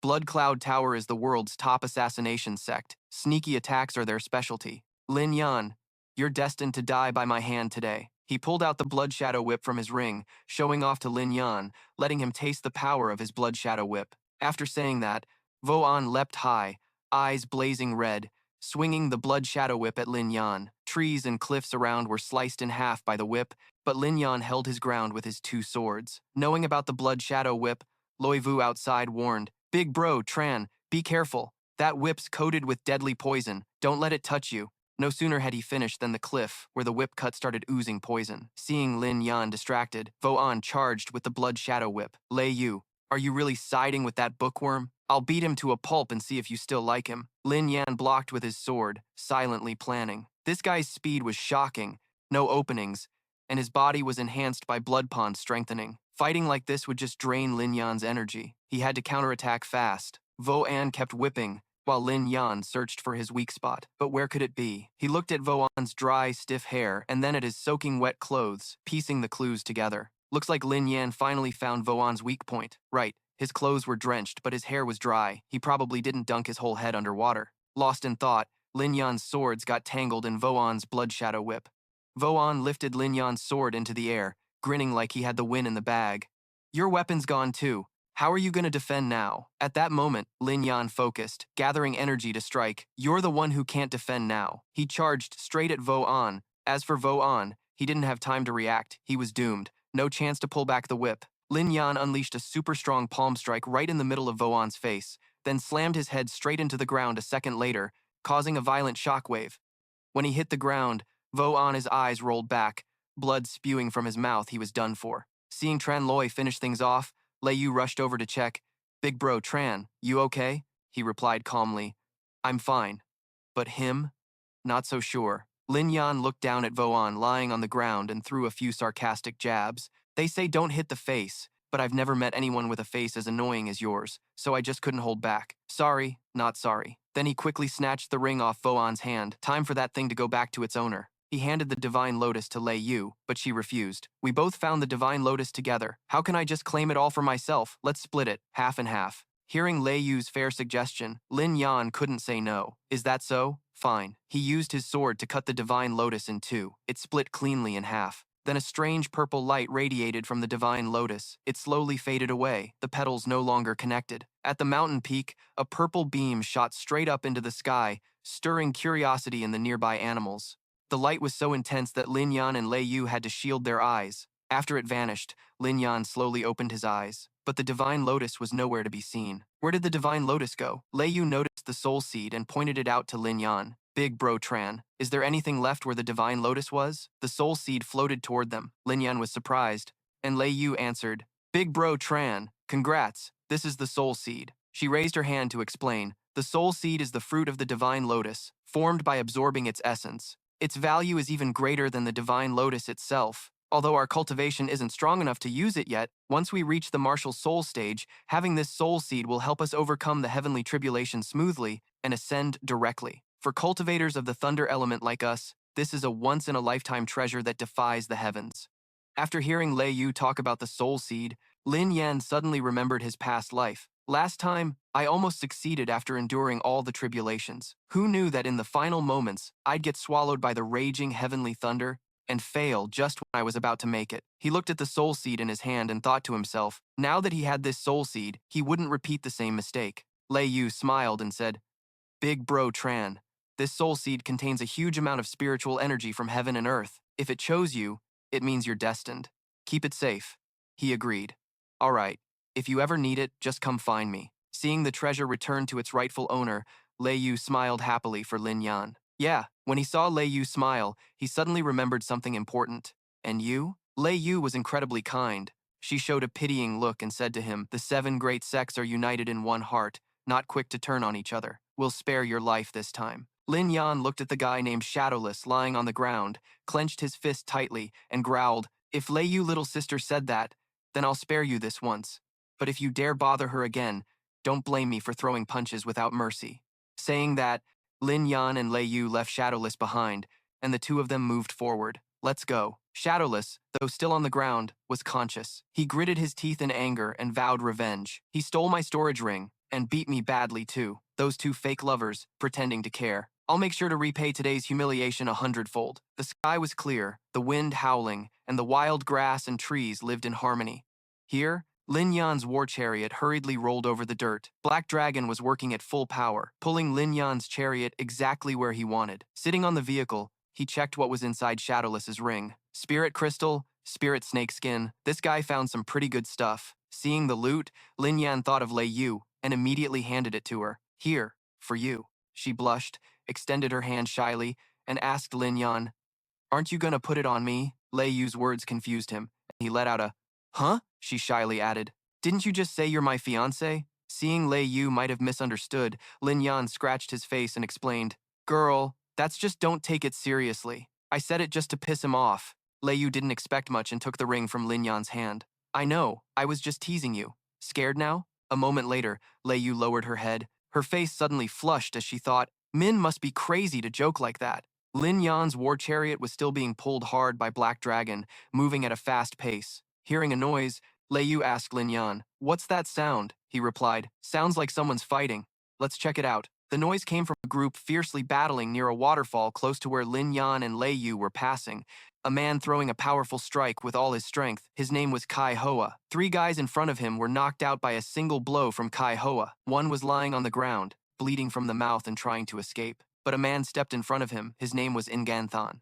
"Where do you think you're going?" Nganthan held a fan in one hand, a sinister smile on his lips that scared the other guy. The one lying down was terrified. He begged Nganthan for mercy. "Please, don't kill me. Save me." But Nganthan didn't care. He swung his fan, and in less than a second, blood splattered everywhere. Lin Yan and Lei Yu hid in the bushes far away, observing the situation. Lin Yan whispered, "That finishing move was vicious. Don't know which sect those two belong to, but they're already that strong at such a young age." Lei Yu suddenly recognized them and exclaimed, "I know those two." Kai Hoa, Nganthan, and Vo Tan stood proudly over the blood of those they'd just killed. They were Xiao Kai Hoa and Nip Nganthan, both disciples of the Cosmic Sacred Land. Cosmic Sacred Land's Nip Nganthan, Cosmic Sacred Land's Xiao Kai Hoa. Lin Yan asked in surprise, "Cosmic Sacred Land?" Lei Yu immediately explained, "Cosmic Sacred Land and Heavenly Fate Sacred Land are both overseas holy grounds. They're kind of like Hu Qilin, sent by their sects to replace someone here." Lin Yan was sharp enough to recognize their strength. No wonder they couldn't be compared to the bunch from Tukon Langam Voan. But why were they killing people? Kai Hoa suddenly turned around, shouting with extreme caution, "Who's there? Stop sneaking around, hiding your tracks. Come out now." Lin Yan and Lei Yu froze in the bushes, wondering if they'd been spotted. From the other side of the waterfall, a red light flew toward the 3 guys. A woman's feet were landing, surrounded by a red aura. Lei Yu quickly recognized her as Hong Lian, senior sister. Hong Lian appeared majestically, flames swirling around her. Kai Hoa eyed her suspiciously and called out, "Senior sister Hong Lian." Hong Lian glanced at the unlucky men lying on the ground and sternly asked, "Xiao Kai Hoa, Nipan Ganthan, what grudge do you have against the 100 refined pavilion to assassinate these disciples?" Nganthan, still holding his fan, smiled as if he and his teammates were innocent. "We have no grudge with them. If anything, they came to the wrong place." Sensing an unusual aura, Hong Lian looked in a direction. Then, without hesitation, she flew straight into the rushing waterfall. Hong Lian hovered midair, one hand touching the water, seemingly trying to part it. Gradually, before her appeared a massive, mysterious fortress. Hong Lian looked at the fortress in surprise. This was the Bilak Palace. On the other side, Lin Yan was just as amazed. Bilak Palace was the cultivation cave mansion of the Bilak Great Emperor. Lin Yan imagined the legend tied to Bilak Palace in his mind. It said that before ascending, the Bilak Great Emperor accidentally entered a mysterious cave mansion. Inside were countless rare herbs, scriptures, and treasures. The emperor used these to successfully ascend and, in gratitude for this fate, renamed himself Bilak. But descendants have never found that legendary place until now. Turns out it was inside this secret realm. Kai Hoa stared at Bilak Palace, his eyes full of resentment as Hong Lian prepared to enter. This Bilak Palace was the treasure vault left by the Bilak Great Emperor. Legend has it, there's a secret stash that helps people ascend. Do these sect disciples even deserve to be in there? Hong Lian stood high above, arms crossed, glaring at Vo Tran with a challenge. "Isn't he also a disciple of the Divine Dragon Sect? Why did you all kill him?" Vo Tran laughed like he was overjoyed, waving his hands around as he explained, "Our Divine Dragon Sect has been devoted for years to the Cosmic Holy Land, helping the sanctuary expand its influence within the country. This Bitchlak Palace was actually discovered by us first. I immediately informed my 2 senior brothers, but how could we compete with them? So just getting to broaden our horizons was already satisfying enough." She sneered after hearing that, taking the chance to jab at Vo Tran. "If that's the case, you're really just a good little lapdog." Hearing this, Vo Tran gritted his teeth in anger, only managing to growl, "You're asking for a beating." Hong Lian pointed at the other 3 and reasoned, "The 7 great sects and the overseas sanctuary maintain annual friendly relations that benefit both sides, so when disciples enter the secret realm, competition should be fair. You all resorted to ruthless tactics just to snatch treasures. Aren't you afraid of ruining the relationship between both sides and damaging the sanctuary's reputation?" Lin Yan watched everything from afar, deeply moved by Hong Lian's sincerity. To say things like that, it seems Hong Lian might have a sharp tongue, but her heart is truly upright. Kai Hoa gathered his energy, closed his eyes, and continued, "To make the difference clear, Our cosmic Holy Land is not like the Fortune Heaven Sanctuary. You guys crave hollow fame. We only care about results, not the process. Kai Hoa and Ngan Than charged together, aiming to take Hong Lian's life. Their eyes burned with murderous intent, but if she saw through them, they couldn't spare her life. Today would be her last day. Junior sister Kook, don't blame me for being ruthless. Hong Lian stood high, suddenly seeing a blinding light rushing toward her. That powerful move flew straight at her, strong enough to split the waterfall's flow in two. At this moment, Hong Lian showed no fear and focused her energy. Flames surrounded her. You think you can kill me, just relying on yourselves? Hong Lian quickly thrust both hands forward to unleash a full-force strike. Two insanely powerful moves clashed right in front of Bitchlack Palace, creating